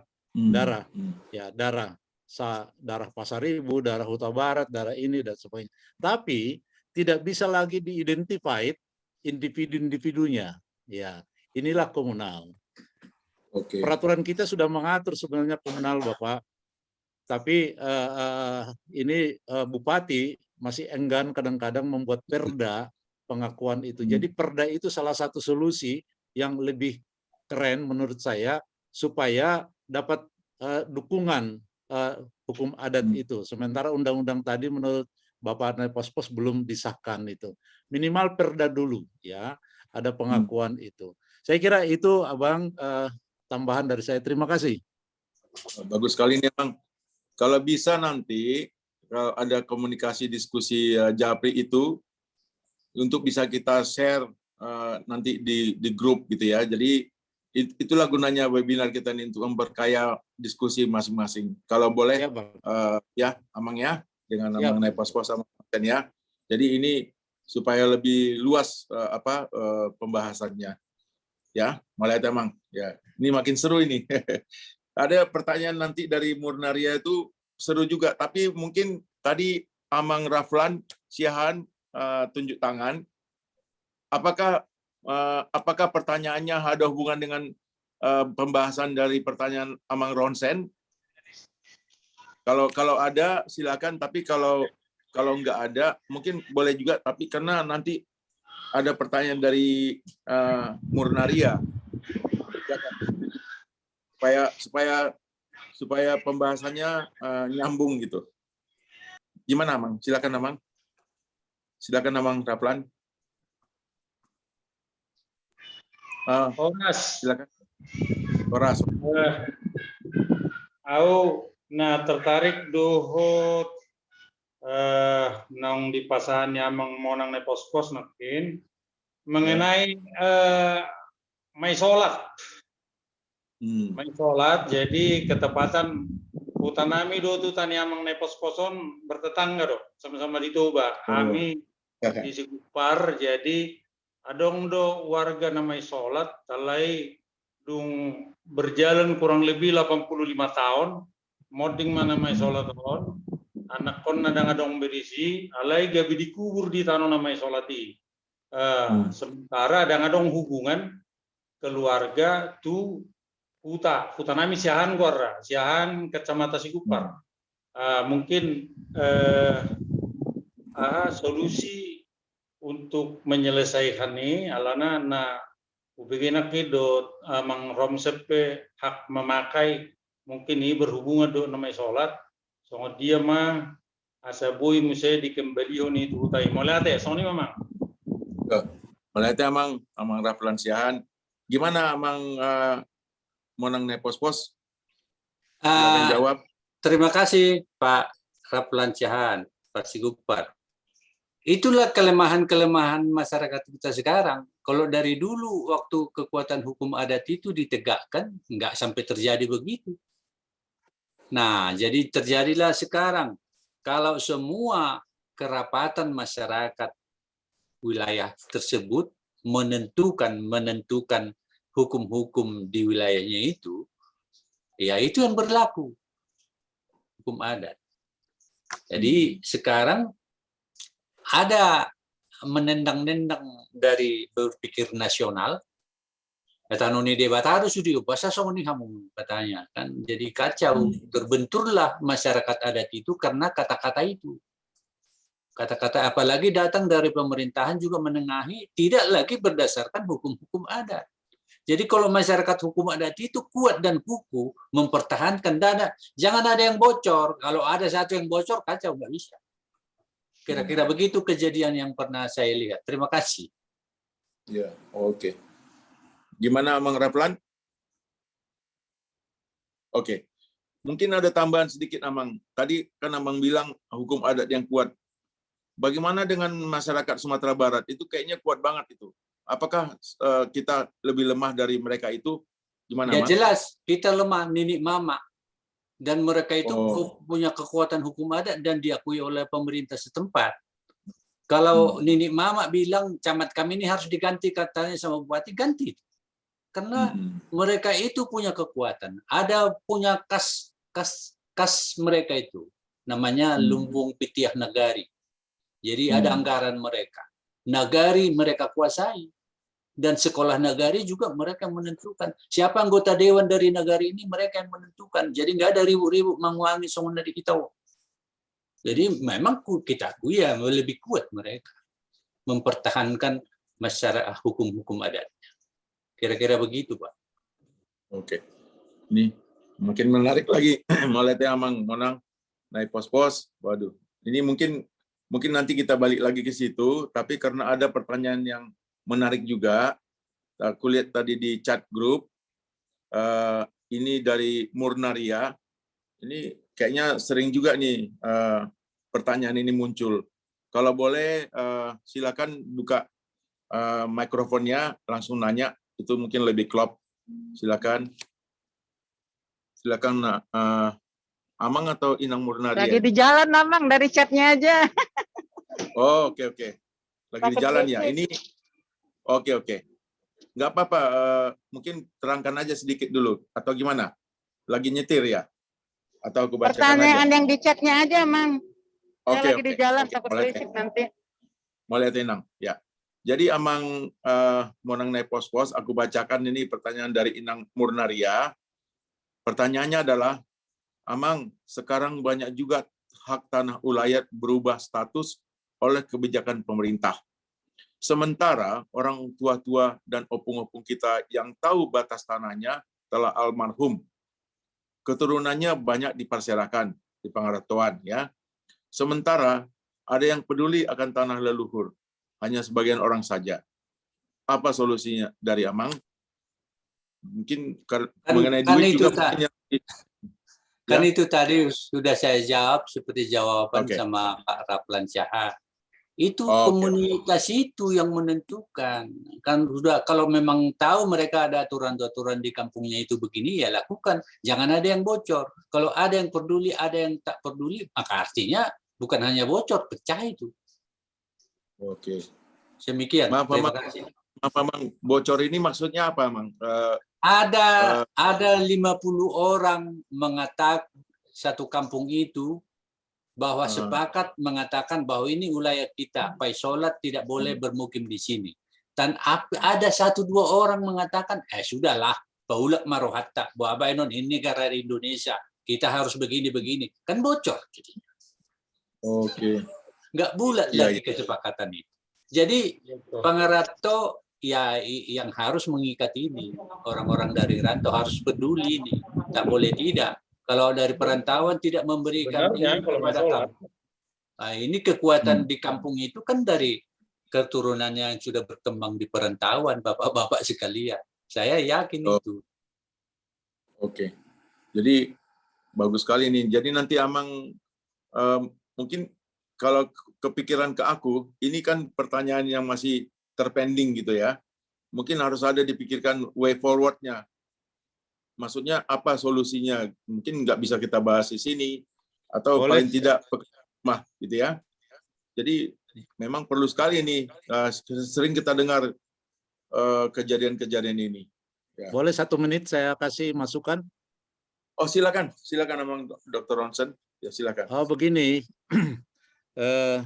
yang jelas bukan ulayat ya, tapi kita selalu memakai diksi ulayat. Lebih condong saya memakai komunal gitu Pak, berdasarkan genealogis darah ya. Nah, kalau peraturan yang saya kebetulan pernah penasihat alimentri dari Mursi dan Baldan, zamannya itu kita buat begini, setiap karena kalau dibagi-bagi Pak terjadi tidak produktif tadi ya, tidak produktif itu terlalu banyak. Ya, kita bisa membuat pengurus komunal, Pak. Marga itu siapa ketua, sekretaris, bendara dibuat secara akte notaris. Nah, inilah yang bertanggung jawab untuk pemanfaatan penggunaan tanah itu, ya, pengurus itu, dan itu di-SK-kan oleh bupati, ya, di bupati. Dasar SK itu tentunya nanti ada perda mengenai tanah komunal atau ulayat lah. Katakanlah begitu. Jadi dengan cara ini sebetulnya maka pertama tidak ada tanah terlantar di kampung kita, ya. Sebab kita miskin sebetulnya bukan karena tidak punya tanah, banyak tanah, tapi tidak pernah berpikir bagaimana supaya tanah itu produktif, ya kan? Pak Bostang ini tadi ahli soil ini tadi, saya tertarik juga. Nah, jadi bahkan kita bisa menerbitkan semacam HPL atau HGB di atas hak milik gitu Pak ya. Kalau itu mau kita sewakan kepada investor, itu yang saya harapkan. Jadi tidak mungkin kita bagi-bagi seperintil-perintil 100-500 orang terlalu kecil dan itu nanti membuat tanah tidak produktif. Oleh karena itu Pak, ini perlu tindak lanjut diskusi khusus bagaimana membuat tanah kita produktif. Kalau sekarang apa? Kita kemanapun Taput, Tobasa banyak yang menganggur itu. Makanya hati-hati undang-undang terlantar ini jangan masuk kepada individual Bang. Ya, kalau itu habis kita. Ya, oleh karena itu mari komunal itu bentuk satu pengurus ya. Bikin akte notaris pengurus itu, misalnya ada 5 OPU di atas ya 5 perwakilan gitu ya. Baru buat pengurus SK kan bupati, lalu pengurus itulah yang day by day untuk manajemen tanah itu. Terima kasih. Waduh, ini solusi sementara tapi cukup akurat ini sambil menunggu perkembangan ya Mang ya. Ini mungkin Mang Profesor Bostang perlu dicatat ini nanti untuk closing statement. Kayaknya harus dilanjutkan lagi webinar ini. Makanya judul kita itu Hukum Warisan Batak Toba, tapi subtopiknya ngeri-ngeri sedap. Jadi sesuai dengan ini ya, ngeri-ngeri sedap ya. Ya, aku mungkin kita lanjutkan dulu karena saking serunya. Ini ada pertanyaan dari milenial kita, anak muda kita ya. Ini dari adikku Noventri Sitorus. Dia juga pengurus di Gajah Toba ya. Jadi bagus juga pertanyaannya nih. Mungkin ada hubungannya dengan pertanyaan Amang Ronsen tadi itu. Jadi silakan Dek Noventri Sitorus kalau mau langsung bertanya. Ini bagus juga nih pertanyaannya.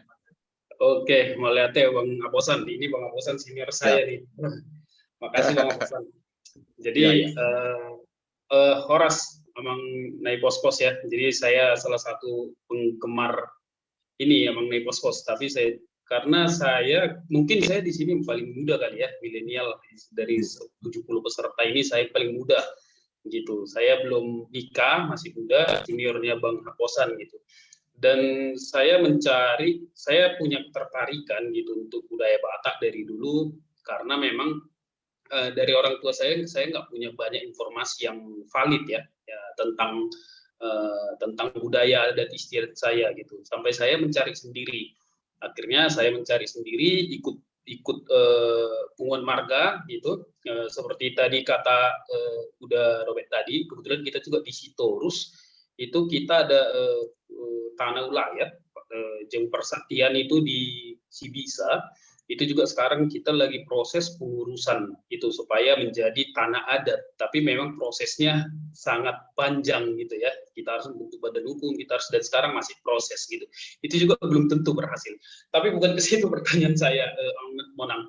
Jadi saya lebih melihat ke arah relevansi dari hukum adat yang kita sekarang lihat gitu. Kalau Amang Monang tadi bicarakan itu dari sisi komunalnya, sementara nanti kita pada akhirnya ke sisi personal gitu. Dan sekarang realitanya banyak masyarakat bahkan keluarga ya, keluarga dekat kita kayak saya gitu, ada keluarga saya udah dibagi warisan gitu, udah meninggal yang punya warisan, ternyata diutak-atik lagi gitu ya. Ini nggak sesuai sama hukum adat, ini nggak sesuai gitu. Jadi semua punya pemahaman sendiri gitu. Nah, yang mau saya tanya, emang gimana sih relevansi dari hukum adat yang kemarin untuk diaplikasikan di masa depan buat kami milenial ini, supaya nanti saya bisa bicara nih ke teman-teman saya yang baik itu begini dari sisi adatnya, gitu Amang. Gitu. Jadi terima kasih ya, Amang. Saya yang milenial gampang nangkapnya nih informasi dari Amang Monang nih, jadi gampang dicerna gitu. Terima kasih Amang. Mantap sekali pertanyaanmu itu, Dek. Jadi mudah-mudahan makin banyak nanti yang generasi muda ini ikut kayak gini. karena kalian-kalian inilah nanti yang jadi penerus untuk memajukan Danau Toba itu ya. Jadi kita ini paling berapa kalender lagi. Kalian yang penerusnya. Aku udah lihat sendiri sepak terjammu. Nah, silakan Amang, silakan Amang. Oke, terima kasih. Kalau dari komunal ke personal, kalau wilayah-wilayah yang wilayah-wilayah masyarakat itu tadi udah saya jelaskan ada kerapatan adat di pemilik wilayah itu, dan itu sudah ada pengalaman saya di kampung saya ini Marga Hutahayan, ada tanah komunal mereka dibagi dan difasilitasi oleh anak-anak perantau supaya orang saudaranya di kampung ini jangan masih gila. Mereka memfasilitasi. Jadi selesai dan sekarang bisa. Dan itu kalau dari harta warisan orang tua kepada anak-anaknya kan mudah itu. Selama masih hidup orang tuanya itu sudah dibagi-bagi di hadapan oleh semua anak-anaknya. Jangan dibagi orang per orang tanpa diketahui saudara lain. Perbedaan itu. Nah, makanya itu sudah dilakukan sejak Mengguli Sinamot dan juga pada saat sulam-sulam Hariapan. Di hadapan semua saudara-saudara dan kerabat, dipaparkan semua hartanya itu dibagikan kepada anak-anaknya. Disitulah kesempatannya merungut-ungut apa tidak. Nah, kalau sudah damai, ya sudah. Dan terakhir tadi buka kobong itu dari warisan orang tua kepada anak-anaknya. Dari komunal kepada personal, itu tadi dulu Mas terjadi itu. Makanya ada parik. Parik itu milik pengumpulan itu. Kalau ada kita lihat di kampung kita parik, itu dari masa lalu sudah ada terjadi pembagian perorangan. Jadi kita ikuti saja, kita pahami saja apa yang telah dilakukan oleh leluhur kita. Dan kalau kita sekarang apa yang mau kita lakukan untuk tidak terjadi sengketa bagi keturunan kita kelak? Ya mulai sekarang kita belajar kita membagikan itu pada turun kita. Ya, kelapa sawit yang 50 hektar itu anaknya 5 bagi 5 selesai. Nah, itu sekarang. Jadi relevansinya sekarang. Tapi kalau hak-hak ulayat masyarakat adat ini, nah itu tadi pembahasan. Jadi kalau ada masalah di situ, masalah wilayah adat, saya bukan pemberi solusi. Mumpung ada di sini Pak Dr. Ronsen, nah kita tanya. Nah, beliau sangat tahu. Tapi saya katakan sekali lagi, kalau masyarakat adat Batak itu tidak sekedar komunal, mereka punya wilayah karena itu diatur dalam BIUS. BIUS itu adalah tatanan pemerintahan, ketataprajaan, dan punya wilayah-wilayah batas tertentu. Itu BIUS. Jadi sebelum ada Indonesia mengenal otonomi, ya Batak sudah mengetahui otonomi. Otonominya itu di desa, di hutan. Dan BIUS itu adalah kehakiman atau pertimbangan. Jadi bukti-bukti BIUS adalah pusatnya onan. Jadi setiap BIUS itu punya onan. Kalau ada onan itu pasti ada BIUS di situ. Kalau kita sejarah masa lalu. Dan ada juga mereka punya peraturan-peraturan hutan dan bondar tali air. Dari apa pendapatan BIUS untuk membuat kerapatan BIUS adalah kutipan dari penggunaan air dan kutipan dari pengambilan hutan dan rotan. Jadi mereka sudah punya aturan. Berarti itu kan wilayah. Itu menurut saya. Jadi kita harus pahami tentang BIUS. Jangan sekedar kita menganggap bahwa kita masyarakat adat marga-marga. Seolah-olah tidak ada tata prajanya. Ada tata prajanya. BIUS itu dipimpin Pak Raja. Raja yang 4 itu dibantu oleh Paidua namanya. Dan onan itu dikawal oleh Pertiga Boli. Dan ada juga di BIUS itu namanya Tiang Aras, itu kepala kesehatan. Dan ada si Wasobolon, itu kesehatan ibu dan anak. Jadi ada peranatanya, ada aturannya. Jadi tidak lebih tinggi kita daripada Baduy dan suku-suku Tengger, kalau menurut saya, Pak. Jadi kita sangat-sangat wilayat, sangat-sangat punya peradaban. Kalau kita mau bahas Pak Ronsen nanti itu, nanti akan kita bahas. Dan di blog saya saya tulis, kearifan budaya Batak mengelola lingkungan.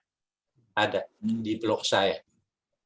Nanti kita bisa baca. Bagaimana tata cara mengambil kayu dari hutan, bagaimana mengutip iuran air, bagaimana itu memanfaatkan sumber air untuk mertutuaik namanya, bagaimana ya menarik iuran dari onan, apa hukum-hukum onan. Makanya onan disebut onan persingguran 3 bulit persaoran, osos sautang burung, citok ka masipailan. Nah, onan ini dong, kalau berbeda dari kampung, jangan bawa bedamu ke onan. Ditampar per 3 bulit nanti. Itu ada hukum-hukumnya. Jadi kalau aku bilang ini, lebih tinggi tatanan masyarakat Batak itu dalam mengelola, menata praja kemasyarakatan, saya bilang bius saya pertanggungjawabkan seperti apa. Bisa saya paparkan nanti bius itu seperti apa.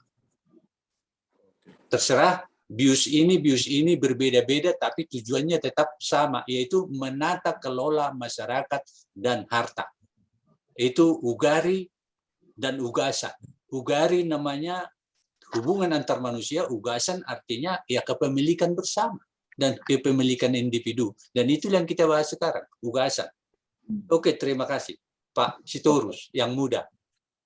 Boleh teh emang. Dek, Noventri ada lagi yang nyangkut-nyangkut biar ada dikelirkan. Oke, makasih Bang Pos-Pos. Ya. Jadi gini, yang aku lihat yang belum terdisrupsi, ini anak-anak muda ini kan ngomongnya disrupsi ya Dek Noventri ya, disrupsi. Transportasi sudah terdisrupsi, ya itu ada Gojek segala macam ya, terus ada marketplace untuk disrupsi. Yang belum terdisrupsi ya Dek ya kan, pertanian kan. Pertanian belum terdisrupsi. Nah, nanti kalian adik-adikku itulah bagaimana caranya biar kalian ini mendisrupsi pertanian itu untuk Danau Toba. Kaya itu Danau Toba itu. Sangat kaya. Aku baru aja membina satu desa, ya. Satu desa di Desa Sionomodon Sibulbulon. Hanya dalam 4 bulan bisa dari 300 juta dalam 4 bulan bisa menghasilkan 15 miliar. Nanti bagaimana ceritanya bisa kita dengarkan. Jadi kalian itulah Dek, nanti dengan tanah ini kan perlu kan industri tadi itu. Disrupsilah ini pertanian, perlu tanah kan. Nah, nanti mungkin topik berikutnya ini kalianlah yang membahas itu. Aku nggak ngerti mengenai disrupsi itu, teknologi IT segala macam. Ya Dek ya. Aku tahu adik Noventri ini jagoannya digital ini, ya. Jadi mari kita lanjutkan untuk kesejahteraan Danau Toba. Maaf, aku sengaja mengatakan ini untuk memancing, ya, memancing kalian anak muda Dek ya. Ya, aku tahu selalu ya. Wah, ini makin seru. Mungkin sebelum pertanyaan berikutnya supaya makin seru, ada kuis, ya, ada kuis ya. Silakan Lai Bernard, ini ada kuis nih, makin seru. Sebelum pertanyaan berikutnya, ada tadi yang bertanya itu Amang Gultom ya, dan yang lainnya. Silakan Lai Ben dengan Amang Pendeta Jonet dengan tata caranya.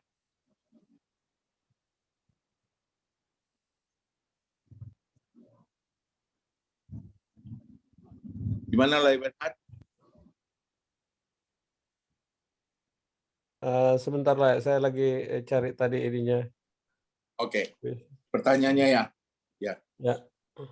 Ada berapa pertanyaan sekarang, Lai? Ada 2, tapi yang untuk sekarang tahap yang pertama dulu. Jadi Amang, Inang, kawan-kawan, pertanyaan untuk kuis nomor 1. Jadi kita akan lihat, tolong kasih jawabannya di chat. Kita hanya mau memastikan apakah tadi memberi perhatian akan pemaparan dari Amang Nai Pos-Pos. Jadi siap-siap di chat. Nanti kami akan melihat siapa yang paling cepat memberi jawaban tercepat. Nanti 3 yang pertama kita kasih inilah tanda mata untuk ngopi-ngopi, kira-kira gitu. Jadi pertanyaan untuk kuis nomor 1. Nanti akan ada kuis kedua. Untuk yang sekarang untuk breaking the ice supaya kita jadi lebih tenang, lebih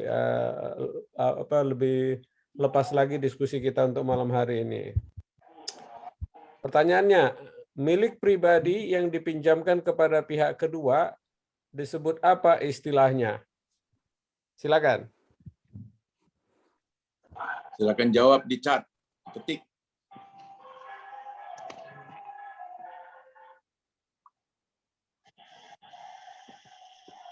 Sudah ada yang jawab yang benar, tapi ada beberapa yang jawabannya masih belum benar. Silakan, masih ada kesempatan.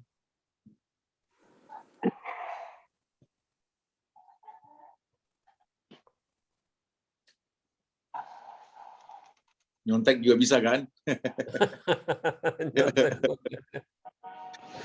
Nah, baik, nanti kami akan umumkan pemenangnya. Silakan kembali ke Lehoposan, moderator. Silakan. Moderator Lai Bernhard ini posisinya di Perth, Australia. Ini generasi muda juga ini yang sangat concern dengan pemuda Batak gitu ya, dengan adat istiadat, melestarikan adat ya. Jadi mungkin lebih seru lagi nanti. Oke. Nanti akan diumumkan yang layak yang tiga penjawab pertama yang paling cepat. Oke, sekarang kita lanjutkan. Nampaknya makin seru nih. Dari tadi aku lihat itu pesertanya stabil 73, 75. Ini memang Batak Marnonang ini selalu, walaupun sudah 2 jam, aku nggak pernah lihat Zoom 2 jam. Ini biasanya 3 jam. Ini 2 jam masih bertahan gitu loh. Apalagi acaranya menarik ya, topiknya. Jadi pertanyaan berikutnya ada dari Amang Tegultom. Silakan Amang, silakan buka mikrofonnya. Langsung, Amang Tegultom. Horas, untuk semua terima kasih moderator. Tapi pertanyaan saya sudah dijawab sama Dr. Ronsen Pasaribu. Jadi terima kasih, tadi saya diberikan jawaban berupa direct message. Mau lihatnya silakan dilanjutkan. Mungkin pertanyaan dari peserta yang lain. Horas mau lihatnya Susudena. Horas Amang. Mungkin ada tanggapannya, mungkin berikutnya apa, kira-kira topiknya apa gitu, supaya tetap menarik, Amang. Kebetulan saya juga di Pangaratoan ya, saya di Tangerang. Ya. Kalau saya sendiri ada juga beberapa WA group peduli Samosir, lalu ini tadi saya dapat link dari Balige ya, ini WA group kalau nggak salah Balige, peduli Balige begitu, langsung join dan kebetulan topiknya memang relevan ya. Sedih juga lihat keadaan di Danau Toba ketika dijadikan destinasi unggulan, malah banyak carut marut berebut tanah, bahkan sampai viral tuh ya di kampung di Sigapiton itu ya, memalukan juga ya. Ya, betul yang sampai itu ya. Iya gitu. Jadi efek pembangunannya malah justru berdampak hal-hal seperti itu. Ya itu mungkin dinamikanya. Singkat cerita, saya nggak begitu suka dengan hal-hal hukum, nggak begitu suka dengan hal politik. Kebetulan dalam 2 tahun ini malah saya lebih suka untuk karena saya senang dengan media. Saya juga pernah pemilik media cetak, kebetulan di industri penerbangan. Saya melahirkan media digital, mungkin media digital wisata, ekonomi UMKM pertama mungkinnya di Danau Toba ya, karena minim sekali informasi pariwisata ketika kita mendarat di misalnya di Kuala Namu gitu ya, atau misalnya di Prapat, atau kalau kita lihat di hotel-hotel itu kan sedikit sekali brosur ya. Jadi saya pikir karena di era digital tadi sempat disebut disruptif, termasuk di era media juga. Jadi saya melahirkan media digital, ada berita hariannya, namun lebih senang saya di dalam bentuk majalah, namanya Tobaria. Jadi mungkin Amang bisa mungkin sambil browsing majalah, namanya Tobaria, ya Tobaria. Jadi ya salah satu kontribusi saya naboi nibaen idope naboi nibaen yang dari saya pengarato ini, saya dari umur 5 SD saya sudah di Jakarta. Jadi masih ajar, Mak. Jadi karena saya di perantauan, jadi senang sekali kalau misalnya saya kumpulkan semua itu, spot wisata, makanan-makanan, kuliner, terus ya, ada acara-acara adat yang ada di Karo, di Pakpak, di mana terangkum semua di dalam sebuah media. Senang sekali bisa melakukan itu. Dan saya pikir pasti teman-teman, saudara-saudara saya di perantauan juga banyak yang belum tahu hal-hal misalnya makanan yang unik, atau misalnya acara adat misalnya di Karo atau di Toba yang mereka sendiri belum pernah dengar, khususnya buat milenial biar supaya lebih menarik lah. Jadi majolo naboi yang bisa nahu pasahat mau lihat Mak. Jadi mudah-mudahan saya bisa ikut berkontribusi walaupun sekecil apapun, mudah-mudahan bermanfaat. Dan saya juga bikin aplikasi wisata air. Jadi saya launching di Danau Toba itu karena era tadi kan digital transportasi. Jadi saya launching di Danau Toba di Perapat itu, nama aplikasinya adalah Botria. Jadi Maulana Jolo orang kalau pesan speedboat kan tawar menawar, pesan kapal tawar menawar. Saya ingin supaya di kampung saya itu juga sudah ada digitalisasi wisata air, khususnya karena Danau Toba itu kan air ya, dan wisata air. Jadi sebuah mitos bahwa danau itu sakral, menakutkan, itu sebetulnya harus dihindari. Justru airnya itu adalah sebetulnya sebuah potensi yang luar biasa. Unang gabi ya biari.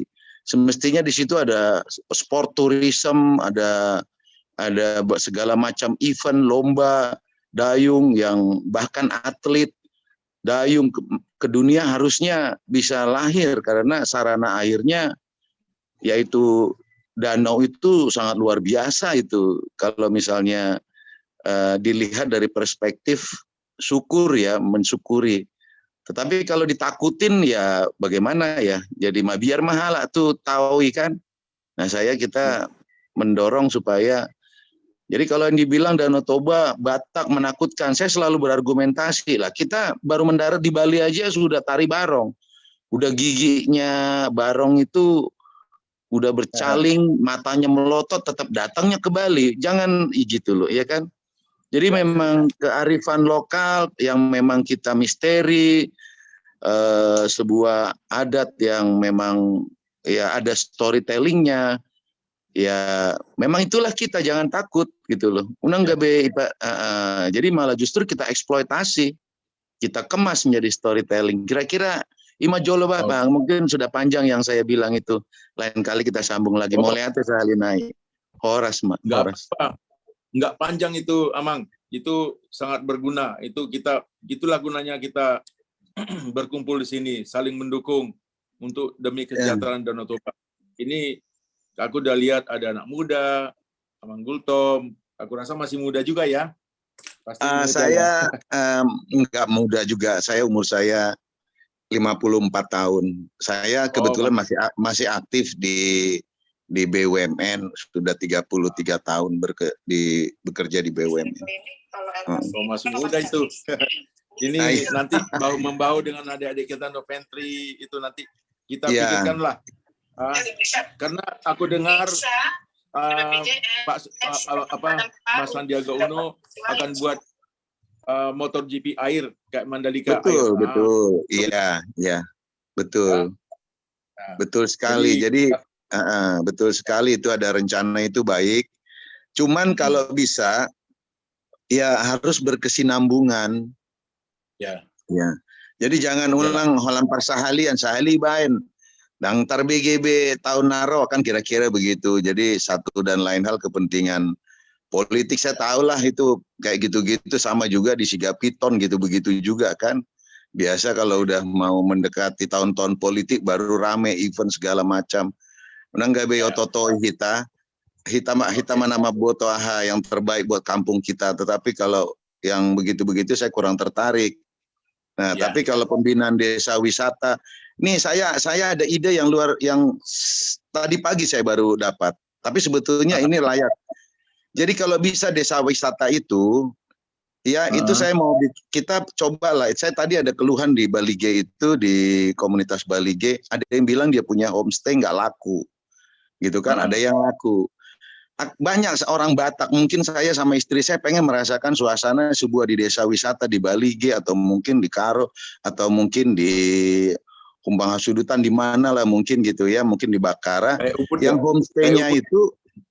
homestay-nya itu lebih dari 3 hari, misalnya seminggu gitu ya. Tetapi ada diet, ada paket diet makan, mungkin diet makannya, terus diperiksa tekanan darahnya, kesehatannya, terus aktivitas hari-harinya.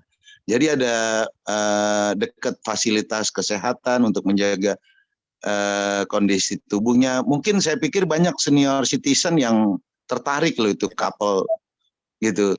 Selama ini kan yang dijaring milenial backpacker di Australia, di New Zealand, di Tasmania, kalau saya lihat orang yang beli paket wisata itu kebanyakan yang senior citizen, suami istri. Spending uangnya luar biasa mereka. Jadi mereka ya kayak bulan madu, tetapi ya romantikanya di sebuah desa, tetapi yang berkualitas gitu loh.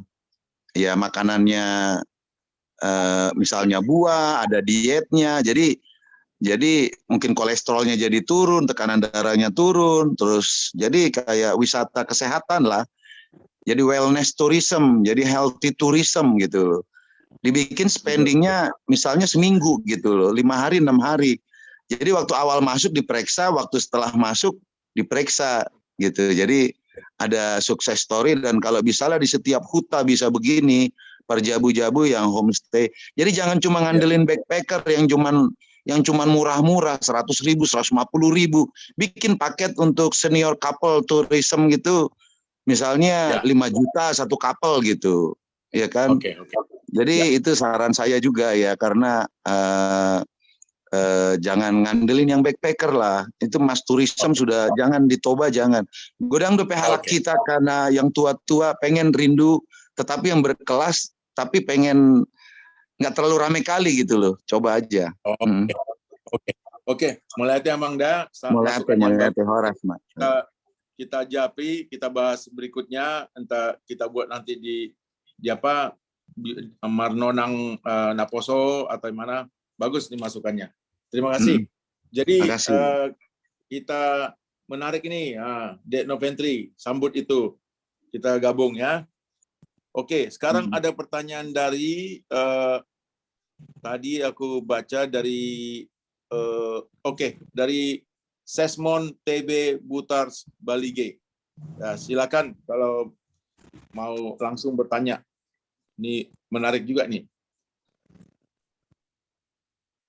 Silakan langsung bertanya. Baik, Amang. Selamat malam. Selamat malam. Salam sehat untuk kita semua. Bisa buka videonya, biar kenal kita. Kalau boleh. Ya, silakan Amang. Ya, kebetulan terima kasih buat senior Bang Happy Marpaung yang telah mengizinkan untuk bergabung di grup WA ini. Jadi akhir-akhir ini tadi Pak Gultom menyinggung terkait dengan destinasi wisata di Toba, dan memang saat ini di Toba ini kan karena berhubungan dengan pengembangan wisata, tempat-tempat wisata dan kegiatan-kegiatan yang dari pusat hingga dari luar negeri mau dibuat di Toba, mau direncanakan F1H2O, rencana tahun depan bulan Maret sekitaran Tanah Lapang atau Lengan Semangaraja Baligi. Jadi banyak. Maaf Amang, kalau boleh yang ada hubungannya dengan, maaf nih, Iya, dengan tanah, pertahanan dengan dulu, tanah. tidak mengurangi. Harus lebih Ya. Indonesia ke sana. Yang saya ingin tanyakan bagaimana Lanjut, cara Amang. agar bisa. Lanjut Amang. Katakanlah ditanya. Maksudnya pengantarnya itu, Amang. Oh ya, Jadi artinya gini. Silakan Amang. Maaf. Saat ini kan akibat pengembangan wisata ini, ternyata di sekitaran pinggir Danau Toba itu sudah banyak yang memiliki sertifikat yang wujud-wujud tanah tersebut kata keturunan dari sekitaran Balige, ya apa namanya itu, Tanah Lapang Balige itu, Ciamangaraja itu tanah Pauceang. Tiba-tiba apa dasar kira-kira BPN menerbitkan sertifikat? Padahal tanah itu adalah tanah Pauceang dan sebenarnya tanah itu adalah masih di wilayah wilayah pinggiran tanah pemerintah, seperti itulah. Seperti itu, Amang. Terima kasih. Ya. Oke, silakan Amang Nepos. Saya pikir itu cocoknya dijawab Pak Ronsen. Saya nggak bisa jawab. Oke, terima kasih. Mantap nih. Mantap. Silakan Amang Ronsen, Dr. Ronsen. Baik.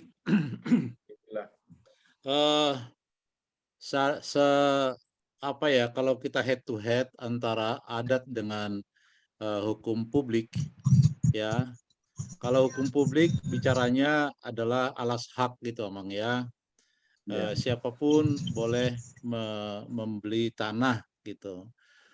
Nah, hanya masalahnya saya lihat di KDT itu kawan-kawan saya BPN itu lemah dalam hal kontrol. Sepanjang ini ketentuan ya, sepanjang itu tanah pertanian tidak boleh dibeli oleh orang-orang di luar kecamatan itu. Tanah pertanian, bicara pertanian dulu ya. Terkecuali tata ruangnya adalah pemukiman. Kalau pemukiman tidak boleh kita larang, sebaliknya.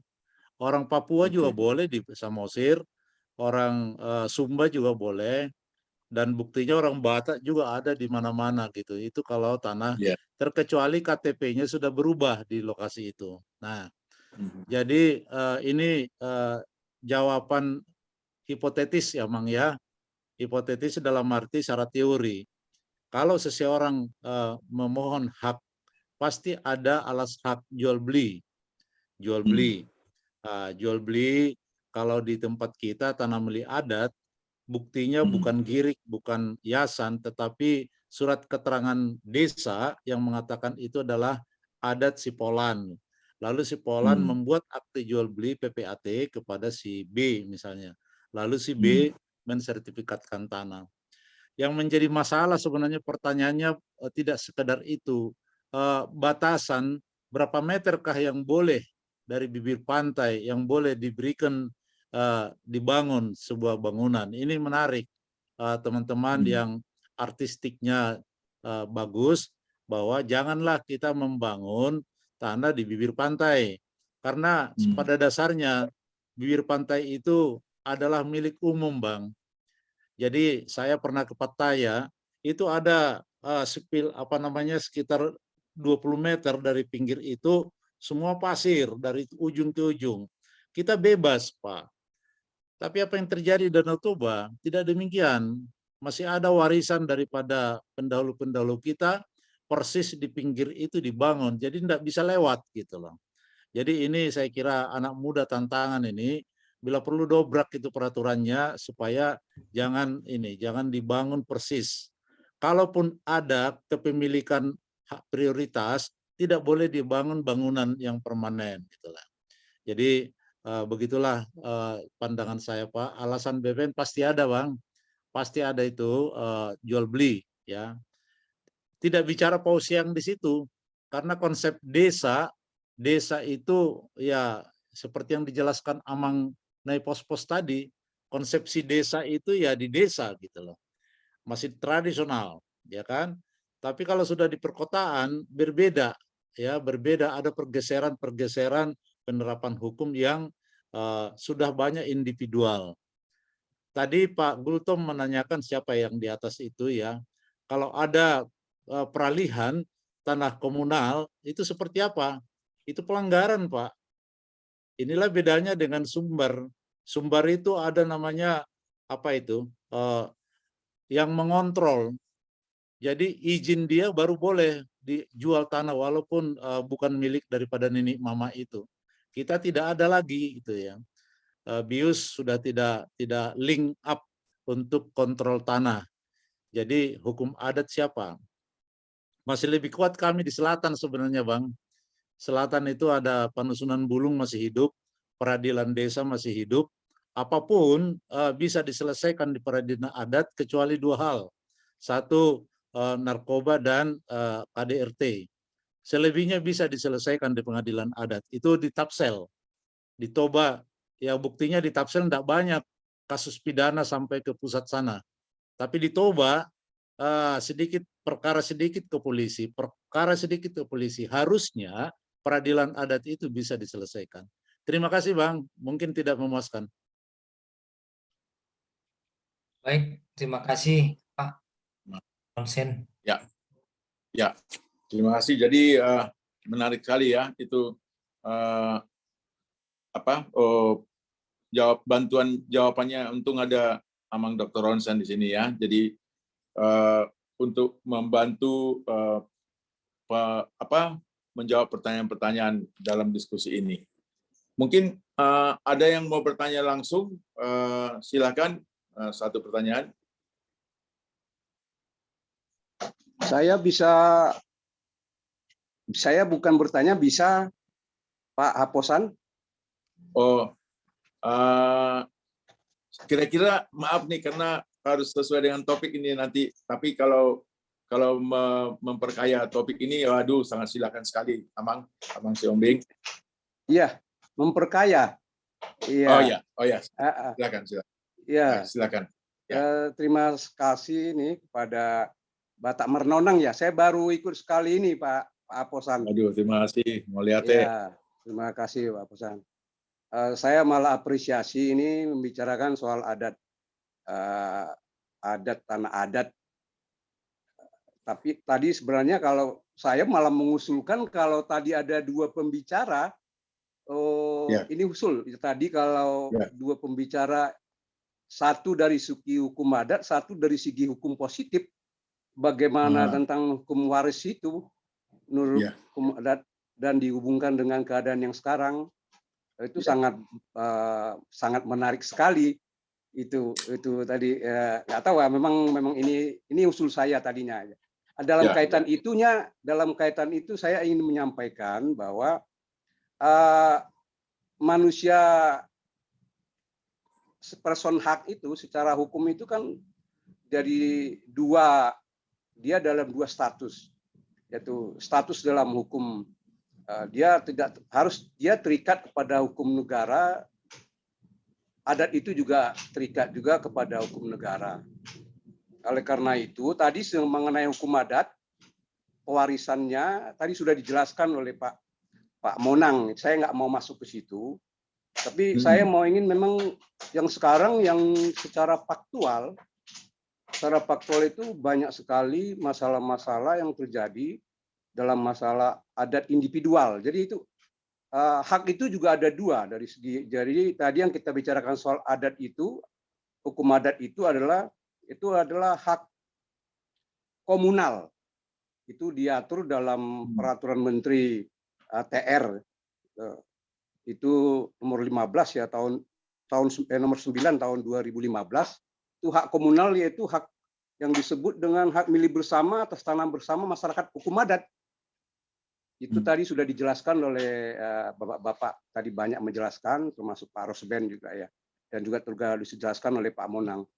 Tapi saya mau ingin fokusnya adalah sekarang ini karena banyak sekali masalah terjadinya sengketa, masalah kewarisan di individual, karena juga hak itu juga bukan hanya hak komunal, juga hak individual mutlak. Jadi seseorang itu mempunyai hak individual mutlak, yaitu dia memperoleh bagian dari ahli waris apabila para pewarisnya atau pewarisnya itu meninggal dunia. Maka terjadilah kewarisan tersebut. Baik itu hukum adatnya, baik itu tanah adatnya maupun sesuai dengan hukum positifnya itu. Ini yang banyak terjadi di sengketa-sengketa yang sekarang ini terjadi. Dan juga saya beberapa kali menangani juga antara marga, di dalam marga saja itu terjadi sengketa tentang hak komunal itu. Dan di person lainnya, di keluarga itu juga terjadi juga masalah sengketa ahli waris. Oleh karena itu, saya mengusulkan kepada kita juga, kepada generasi muda, dari sekarang itu supaya memberikan pengertian kepada orang tuanya, bahwa kalau secara hukum adat itu berlaku hukum adat. Tapi kalau dalam hukum adat itu tidak bisa diselesaikan musyawarah itu, tentang pembagian tanah warisan dari orang tua, maka berlakulah hukum positif. Berlakulah hukum perdata, yaitu pasal 833 KUH Perdata dan pasal 32 KUH Perdata. Oleh karena itu, sudah perlu sekarang supaya jangan terjadi. Saya nggak mau campur ke masalah hukum adat komunal, tadi sudah disampaikan itu. Sekarang untuk menghindari sengketa-sengketa hak individual mutlak seseorang itu. Karena dari segi hukum positif, hak perempuan dan laki-laki itu sama di depan hukum. Itu pasal 833 itu. Dia mempunyai bagian yang sama. Jadi Pauseang itu juga kadang hakim juga tidak mempertimbangkan itu. Yang penting bagiannya sama, dan hakim nanti akan melihat berdasarkan bukti-bukti dari kewarisan tersebut. Terakhir saya mau katakan memang dalam hukum komunal ini yang sering juga diabaikan adalah bahwa tadi sudah dijelaskan oleh Pak Pasaribu tadi, bahwa apa alas bukti hak. Kalau menurut hukum perdata itu kan alas bukti hak itu diatur dalam pasal 164. Pasal 64 itu KUH Perdata itu ada bukti surat dan ada saksi, persangkaan, dan juga sumpah dan pengakuan. Satu bukti yang mutlak itu adalah surat. Inilah yang kurang dipersiapkan oleh masyarakat hukum adat. Dari zaman turun-temurun dulu itu orang tuanya meninggal dan upung-upungnya maro-maro puopu dulunya itu tidak mempersiapkan surat. Mungkin sekarang ini bisa dipersiapkan karena bukti-bukti itu kalau memang tidak hak milik, tidak HGB, tidak HGU, jadi alat bukti yang terutama dan yang utama itu adalah surat keterangan tanah, SKT yang dikeluarkan oleh kepala desa. Dan desa itu juga di dalam peraturan Menteri Dalam Negeri di tahun 2015 itu juga termasuk desa adat. Itu harus dibuat surat keterangan ahli, surat keterangan tanah. Ini juga kadang-kadang dari kita tidak membuat secara jelas dan terang. Mestinya dalam surat keterangan tanah itu yang dikeluarkan oleh desa itu jelas objeknya, jelas luasnya, jelas batas-batasnya, dan itu dikuasai atau tidak, dan diusahakan atau tidak. Nah, ini harus dijelaskan dalam surat keterangan itu.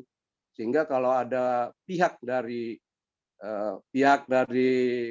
marga-marga lain yang mengklaim itu alat pembuktian inilah yang terutama yang diberlakukan, yang dilihat oleh hakim kalau ada sengketa. Jadi kalau masalah adat, kalau di hukum adat itu sudah selesai, memang nggak ada problematika di dalam hukum positifnya. Tapi kalau terjadi tidak ada musyawarah, dangadong aik godang aik laut, terus baina saut, maka timbullah sengketa hukum itu. Dan oleh karena itu perlu ke depan ini mungkin Batak Marnonang ini bisa untuk membuat suatu forum mungkin soal hak di samping hukum adat dan juga hukum positif di negara kita ini. Karena banyak sekali terjadi sekarang sengketa-sengketa sekarang ini semakin banyak. Dulu juga sudah banyak ya. TD per DD kan bersengketa dan banyak lain. Tapi sekarang sudah banyak sekali sengketa di keluarga dan juga sengketa di masyarakat adat, komunal adat. Begitu Pak Aposan, tambahan dari saya. Saya bukan pertanyaan, saya hanya tambahan aja untuk memperkaya obrolan webinar kita malam ini. Saya kira begitu. Saya kembalikan kepada Pak Aposan. Terima kasih. Moliate. Terima kasih Amang sudah memperkaya diskusi ini dari kita untuk kita. Mungkin Amang mengenai pos-pos ada yang mau ditambahkan sebelum kita mengumumkan hasil kuis pertama? Saya tidak menambahkan lagi, malah saya dapat banyak ilmu di sini dengan adanya para pakar-pakar agraria ini. Jadi saya ucapkan terima kasih juga. Oke, terima kasih. Jadi ada tiga narasumber sekarang paling tidak. Iya. Nah, ini kan kita kan narasumber kan hanya pemantik diskusi aja. Jadi para ahlinya kan banyak di sini. Terima kasih. Enggak selalu semua bisa saya jawab biarpun narasumber. Betul. Terima kasih. Melihatnya Mang, mantap. Jadi sebentar yang Amang Napit kita umumkan dulu, maaf ya, kita umumkan dulu kuisnya. Kemudian tadi ada yang bertanya satu, kemudian itu Amang Napit. Jadi boleh kan ya, nanti ini sudah 2,5 jam. Mungkin kalau boleh mungkin dengan 2 pertanyaan ini mungkin sampai paling tidak 3 jam. Kalau memang Marnonang ini selalu 3 jam gitu, bahkan pernah 3,5 jam. Enggak susah diberhentikan. Silakan jadi kita umumkan dulu pemenang kuis. Kemudian setelah diumumkan pemenang kuis, langsung umumkan pertanyaan kedua. Setelah itu aku akan lanjut dengan pertanyaan yang ada 2 pertanyaan. Jadi ada 1 pertanyaan tadi dari saya lihat dulu ya. Ada pertanyaan tadi dari Ibu Ratna. Kemudian setelah itu pertanyaan dari Amang Napit. Ya. Jadi silakan umumkan pemenang kuis 1 sambil lanjut kuis kedua. Ambil aja 3 orang sama kuis kedua juga. Ya, terima kasih Jadi untuk kuis pertama pemenangnya dan selamat kepada Niko, Opupos Mamarbun, dan Dr. Rosdiana Raja Gugup. Selamat buat kepada 3 pemenang. Terima kasih untuk partisipasinya.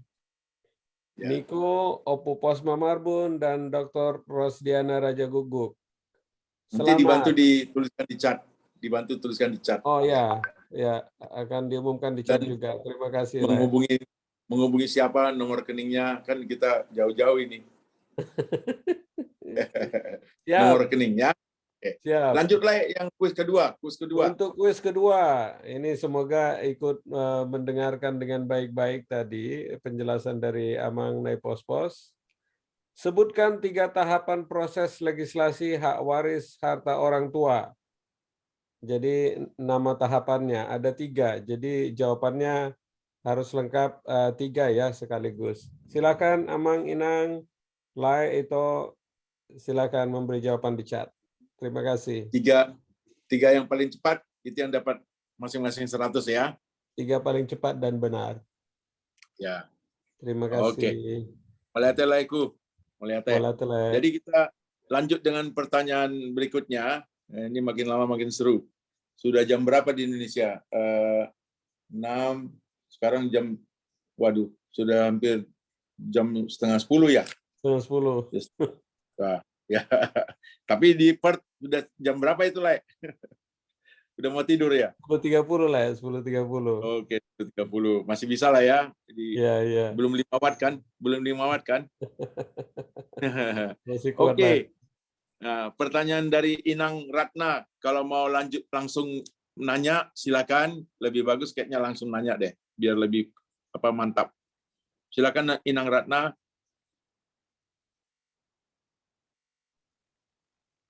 Horas Amang.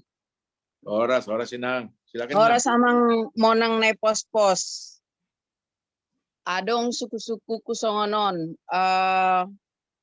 sampai keturunan keberapa pai sholat itu boleh menguasai tanah, atau katakanlah dia membangun rumah, sampai keturunan keberapa mereka boleh menguasai? Buka video Inang. Supaya itu kembali ke Ya, hutan, tanah Inang, hutan. kalau boleh buka videonya Inang, kalau boleh.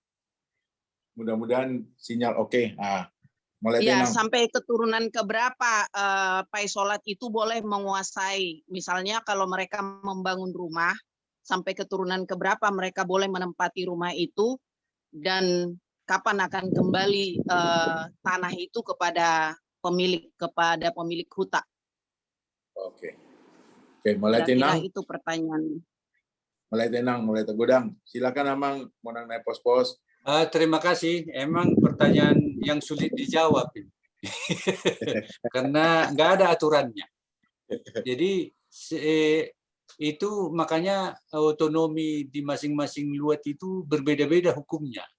Jadi mungkin di daerah ini beda, di daerah ini beda sesuai dengan kesepakatan awal. Jadi nggak ada aturan yang membatasi secara umum dibagi orang Batak. Begitu, Bu. Oke. Gitu Amangnya. Ini pengalaman pribadi nih Amang. Jadi di tanah di hutannya hula-hula itu ada marga lain yang pai sholat. Jadi mereka kan jadi dianggap sebagai boru naro ya, jadi boru mereka di situ. Jadi dia dibangun oleh opungnya, dan opungnya ini sudah meninggal. Kemudian bapaknya ini sudah pindah rumah ke tempat lain, sudah membangun rumah di tempat lain, dan sekarang dia turunkan kepada anaknya. Terus saya sampaikan kepada hula-hula itu, sebetulnya itu sudah tidak bisa, dia sudah meninggalkan. Kenapa lagi dikasih kepada anaknya, sementara anaknya ini masih bujangan, jadi dia hanya seolah-olah seperti menjaga saja. Itu yang menjadi persoalannya. Nah, terima kasih. Itu memang berbagai macam persoalan hak pai sholat itu di berbagai tempat. Dan ada aturan-aturannya, ada tahapan-tahapannya bagaimana dia jadi pai sholat. Ada juga dulunya pai sholat jadi boruna gojong. Jadi mungkin menjadi pemangku adat di kampung itu. Ada juga itu. Seperti kami ini dengan di Toba ini, ada Pak Ronald Dr. Hutajulu di sini. Kami beruna gojong di sini bagi sepetua. Jadi kami diberikan di tanahnya Hutajulu tanah Simanggule, tanda Harajaon. Ya, kami bukan pasyolat lagi. Itu lagi. Oh, jadi kalau dia diberikan seperti jadi boruna hojong itu, jadi pembatasan waktu itu jadi hilang atau bagaimana? Jadi seperti tidak ada aturan. Kamilah di sini di Lagobot ini. Kami ikut jadi pemangku adat di biusnya si Paitua. Jadi nggak mungkin kami dibatasi lagi. Nah, ini ada Pak Ronald Dr. Hutajulu. Tanahnya mereka dikasih sama kami. Nah, jadi itu mungkin ada tahapan-tahapan. Ada pai sholat tak ada hubungannya dengan huta itu. Ada pai sholat menjadi boru apuan. Nah, itu namanya. Ada pai sholat dulunya menjadi boru nagojong. Ada tingkatan. Jadi kalau pai sholat tak ada hubungan bisa diselesaikan itu pindah. Tapi kalau sudah jadi boru apuan, namanya sudah diampu. Oh, nggak mungkin lagi disuruh pergi kemana-mana. Selama mereka di kampung itu tetap dia punya wilayah. Tapi status tanahnya tetap seperti yang tadi kita terangkan, nggak ada. Kalau udah ditinggalkan, ya sudah kembali kepada yang memberikan. Kami naik pos-pos di Lagoboti kalau sudah bukes kami pergi lagi kami kemana-mana. Dia tumibo dia Boruna Gojong lah. tumibo amangi boru apuan mana gojong. Boruna Gojong itu udah dulu boru apuan, lama-lama menjadi Boruna Gojong. Kalau sudah ikut dia setara sejajar jadi pemangku adat di wilayah itu udah Boruna Gojong. Gari boru apa tetap dia status boru. Nah itu. Jadi misalnya kami di Spetu ini ada contohnya ini. Turun Spetunya itu 3, Raja Parbaringin, Raja Bius. Harus ada 4. Nah, diampulah kami Nepospos itu menjadi pangopati namanya. Untuk bagaimana kami punya status Raja Nami, kata opung kami. Inilah wilayahmu. Dikasihlah gunung-gunung, bukit-bukit nggak bisa dikelola. Namanya Simanggule. Itulah tanda Harajau. Jadi begitu tingkatnya. Jadi Burunagojong itu. Jadi nggak ada aturannya Bu, diusir atau batas-batas ini nggak sesuai dengan statusnya di situ. Melihat ya. Iya. Oke. Melete amang Nepospos dengan Inang Ratna. Jadi sekarang selanjutnya Amang Napit. Maaf nih, Amang Napit ini dari Duri bukan? Kayaknya aku pernah lihat wajahnya. Bukan ya? Buka dulu, mute, unmute. Unmute dulu, Amang. Unmute dulu, Amang. Mikrofonnya unmute dulu.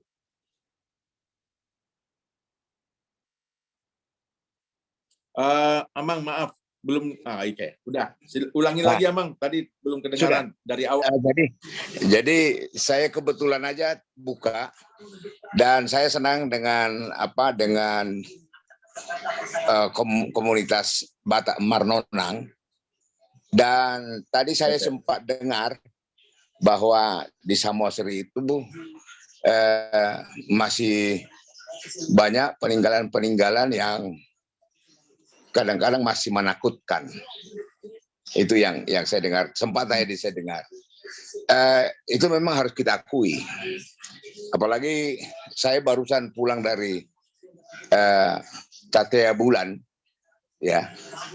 Jadi kalau saya ikuti di sana itu tidak hanya tell story. Harusnya kan kita ke sana ingin tahu ceritanya. Jadi tell story itu perlu supaya kita tahu sejarah. Tapi di sana ada semacam pengarahan atau doa yang sudah tidak sesuai lagi dengan keyakinan kita saat ini. Ini menjadi suatu hal yang tidak menyenangkan bagi orang-orang yang sudah mempunyai keyakinan lain. Jadi harusnya cerita-cerita seperti itu tetaplah menjadi tell story atau menjadi sejarah yang diceritakan sehingga orang tahu sejarahnya. Tidak perlu kita diarahkan jadi berdoa. Itu mulai jadi nabolon. Jadi itu yang paling pokok saya kira. Sehingga kita bisa atau mau memasuki tempat-tempat yang menurut orang Batak bersejarah. Seperti si Gale-Gale. Cukuplah seperti itu Manortor, selesai. Tidak perlu kita harus diajak berdoa di situ. Karena kalau kita diajak berdoa seperti di dalam monumennya Tatea Bulan itu, wah ini sudah berlawanan. Itu yang pertama sebenarnya. Dan yang kedua, dalam hal Batak Marnonang ini, mudah-mudahan pada waktu-waktu yang akan datang lebih bisa saya ikuti lagi. Terima kasih kepada Amang yang mengelola webinar ini dan selamat malam. Mulyate Horas. Mulyate Amang Napitupulu, tapi mungkin topiknya memang masukannya bagus sekali ya. Tapi mungkin kebetulan nggak sesuai dengan topik sekarang ini. Tapi masukan itu kami tangkap ya, nanti untuk didiskusikan berikutnya. Ini mungkin salah satu bahan untuk berikutnya. Mulyate Amang. Mulyate Amang ya. Jadi kalau ada pertanyaan lagi, kita masih punya waktu 10 menit lah. Boleh sedikit Amang Guru. Oke, boleh Amang. Boleh Amang Pendeta Jonai. Iya, ya ini aku mau tanya sama Amang Monang naik pos-pos. Sebenarnya Jum kemarin kan udah disinggung ya, kayak mana pembagian yang benar itu untuk warisan itu dimulai dari marhusib ya, sebelum menikah. Jadi orang tua harusnya menunjukkan siapa-siapa nih atau apa-apa saja haknya. Haknya anak laki-laki, jadi parumennya itu nanti tahu, oh ini ada bagianku. Demikian nanti sebaliknya kalau di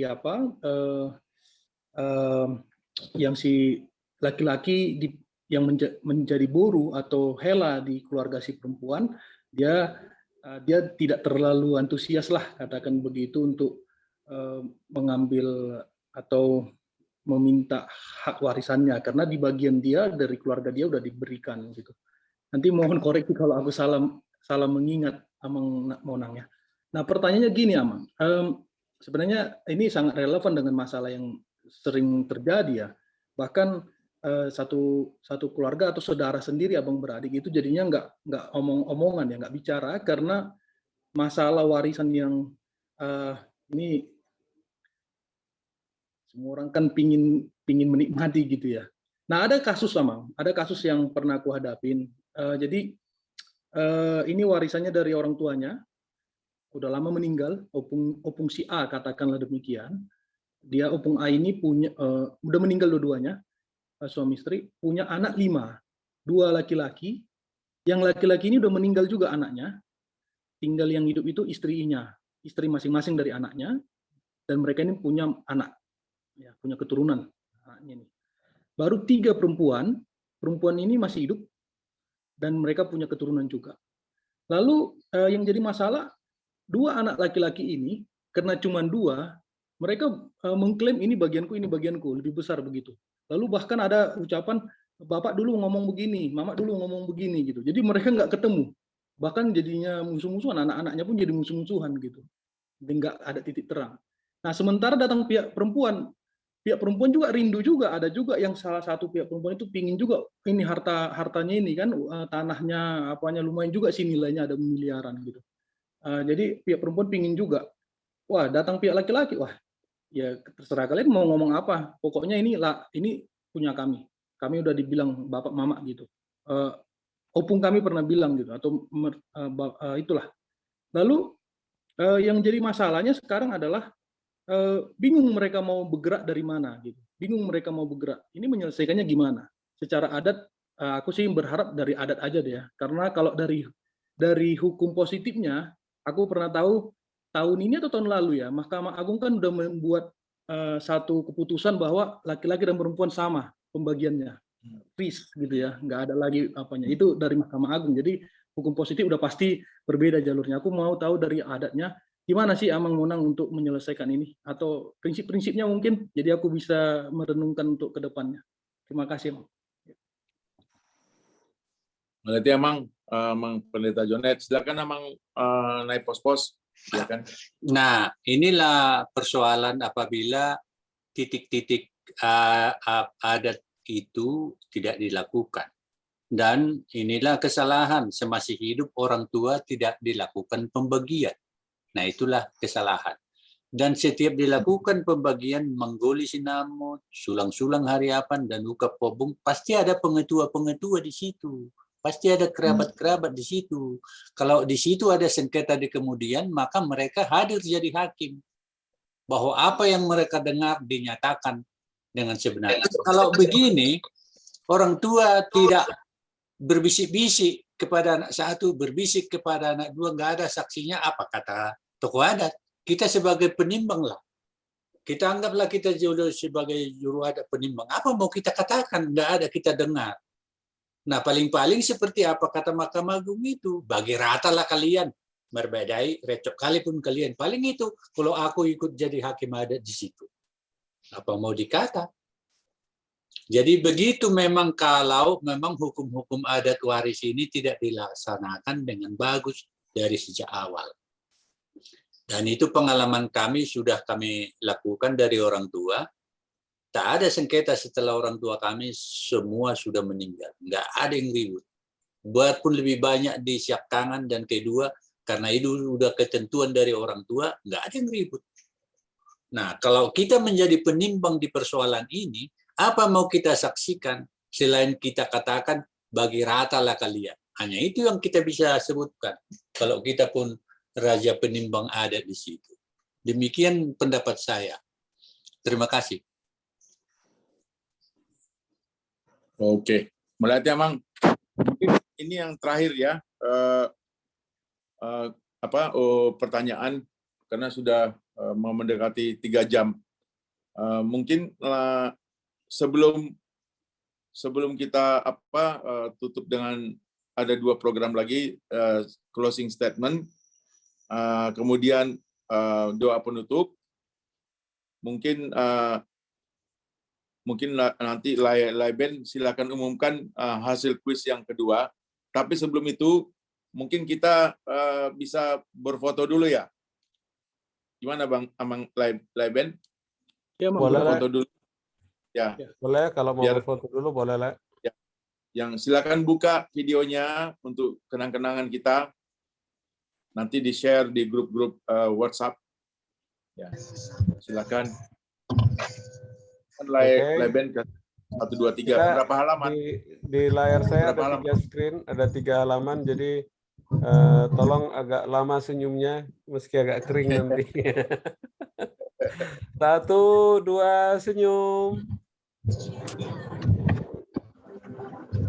Sebentar ya, ini yang pertama. Halaman 1 ya? Halaman 1. Masuk ke halaman 2 sekarang. Senyum, 1, 2, 3. Halaman kedua. Dan yang terakhir. 1, 2. Masih banyak yang belum buka video nih. Sekali lagi. 1, 2. Mantap. Dapat, Le. Silakan. Silakan umumkan hasil kuis kedua 3 orang. Baik, pemenang kuis kedua untuk malam hari ini, selamat kepada Togi Marudut, Tunggun M Naipospos. Ada hubungannya dengan Amang Naipospos kah? Dan Maradop Manurung. KN kan?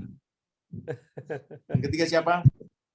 Maradop Manurung. Sebenarnya yang nomor 1 jawab benar itu Niko, tapi karena Niko sudah menang di nomor 1 ya bagi-bagilah kita ininya ya, kan kita mau senang-senang sama-sama ya Niko. Ya. Jadi semoga jelas kenapa Niko nggak dapat lagi untuk yang kedua. Jadi Togi Marudut, Tunggun M Naipospos, sama Maradop Manurung. Selamat. Nanti tolong kirimkan di chat nomor WA-nya supaya nanti kami bisa hubungi dari Batak Diaspora Marnonang untuk ininya koordinasinya. Selamat, terima kasih Le. Jadi berikutnya mungkin closing statement oleh mungkin silakan siapa duluan, Amang Profesor Raja Gugu atau Amang Naipospos. Silakan. Biarlah Laimonang Naipospos dulu lah.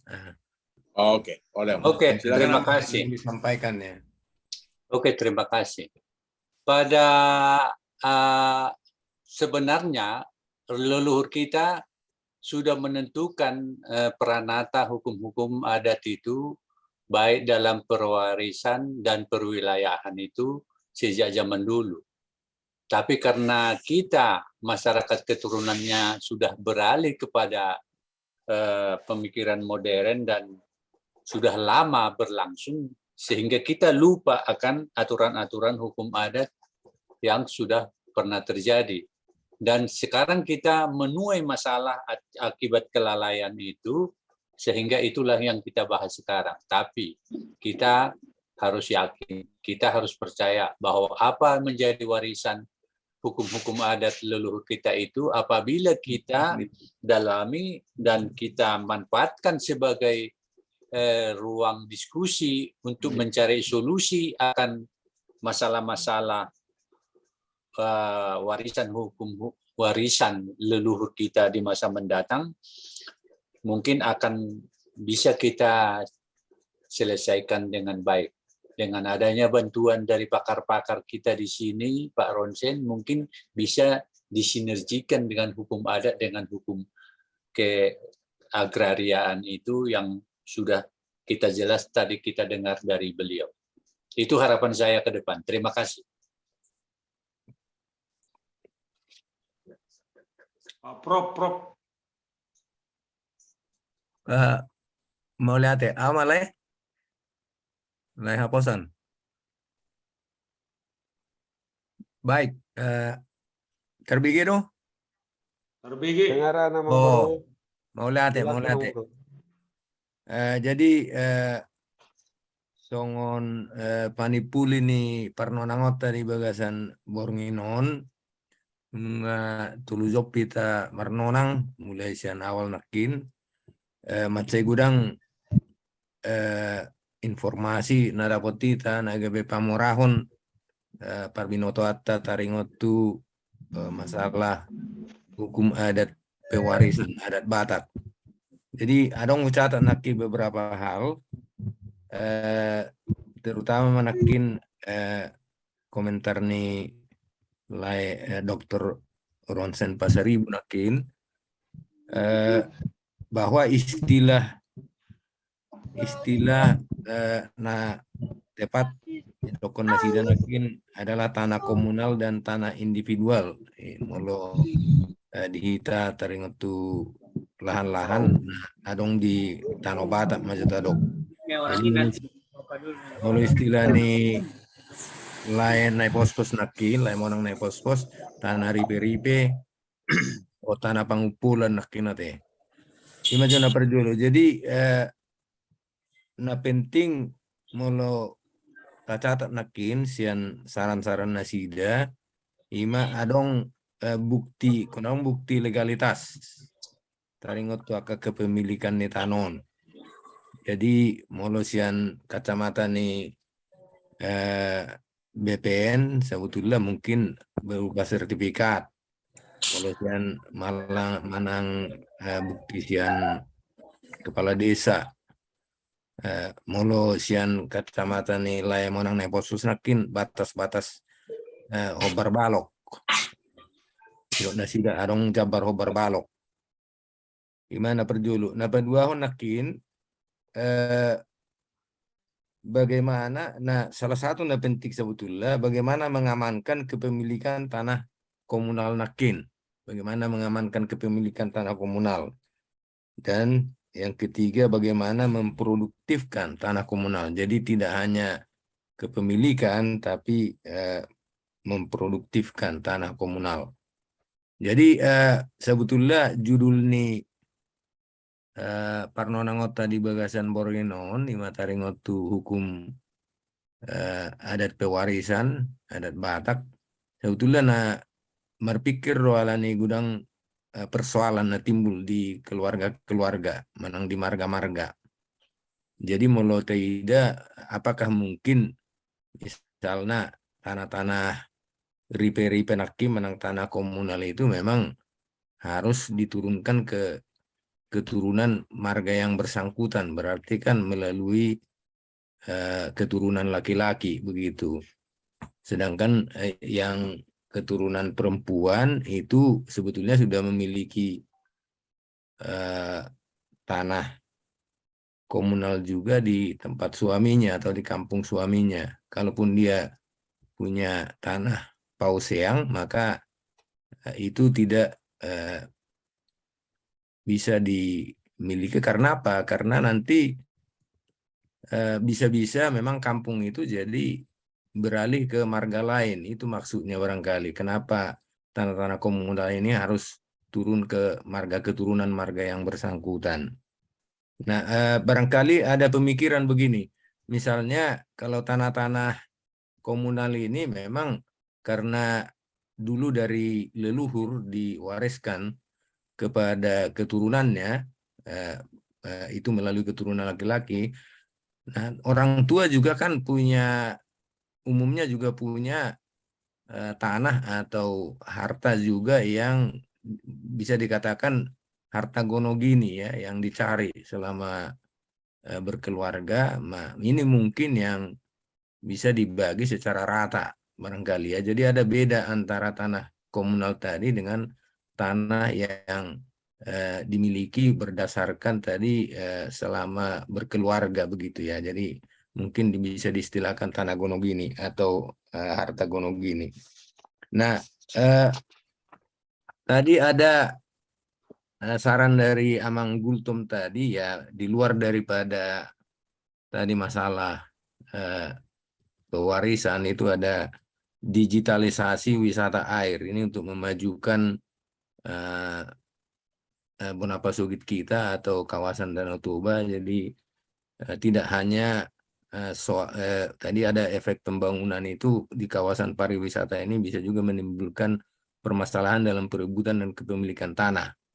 Itu awalnya tadi. Ya, sehingga ada konsep dari Amang ini tadi untuk digitalisasi misalnya wisata air sehingga memajukan juga kesejahteraan masyarakat di kawasan Danau Toba. Jadi inilah barangkali poin-poin yang bisa kita ambil. Nah, satu hal yang muncul tadi dari diskusi yang tadi dipandu oleh Lae Insinyur Haposan Situmorang tadi, bahwa mungkin perlu lagi kita mengadakan topik yang berkaitan dengan masalah kepemilikan tanah ini. Karena ada ahli-ahli kita di sini, ada Lae tadi, Dr. Ronsen Pasaribu, ada juga saya kira ada juga beberapa yang dari bidang hukum ya, yang menguasai masalah-masalah tanah. Saya kira nanti kita pilih lagi kita tentukan judulnya, nanti bisa kita marnonang lagi, karena ini kelihatannya seperti dibilang Lai Haposan tadi rame nih, artinya masalah tanah ini menjadi masalah yang sangat krusial ya, karena ada juga tarik menarik antara Pangarato dan yang di kampung ya, banyak terjadi seperti itu. Jadi yang di kampung malah menguasai tanah, padahal Pangarato itu juga memiliki di sana ya. Jadi ini menjadi masalah juga. Saya kira ini barangkali kesimpulan yang bisa, atau bukan kesimpulan ya, penutup lah, atau closing statement dari saya. Sebagai tambahan tadi apa yang disampaikan oleh pembicara tadi, oleh Insinyur Monang Nepospos. Jadi kita mengucapkan terima kasih kepada pembicara atas informasi yang sangat berharga tadi yang telah disampaikan, juga kepada Lae Insinyur Haposan Situmorang yang telah memimpin dengan sangat baik ini acara kita ini, dan juga kepada teman-teman yang lain dari pengelola Batak Diaspora Marnonang ini. Saya mengucapkan banyak terima kasih dan apresiasi, dan tentunya kepada kita semua ya yang hadir di sini tadi 70, kalau nggak salah lebih dari 70. Jadi saya lihat 73 sampai 75 ya. Saya kira ini satu pertemuan yang sangat antusias. Mari kita lanjutkan nanti dengan marnonang-marnonang berikutnya dengan topik-topik yang sangat menarik. Jadi begitulah dulu closing statement dari saya. Nanti saya mohon bisa ditutup nanti sebelum ditutup oleh moderator, bisa ditutup dengan doa nanti oleh Lae Harisan Boni. Masih ada Lae Harisan Boni?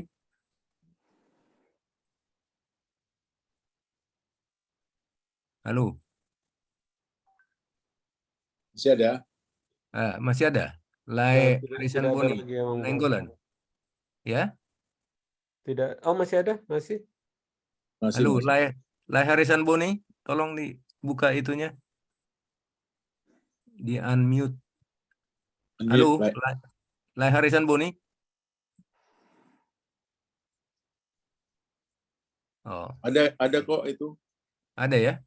Ada, tapi mungkin lagi ada yang dikerjakan. Oh iya. Kalau tidak nanti saya yang tutup dalam doa ya.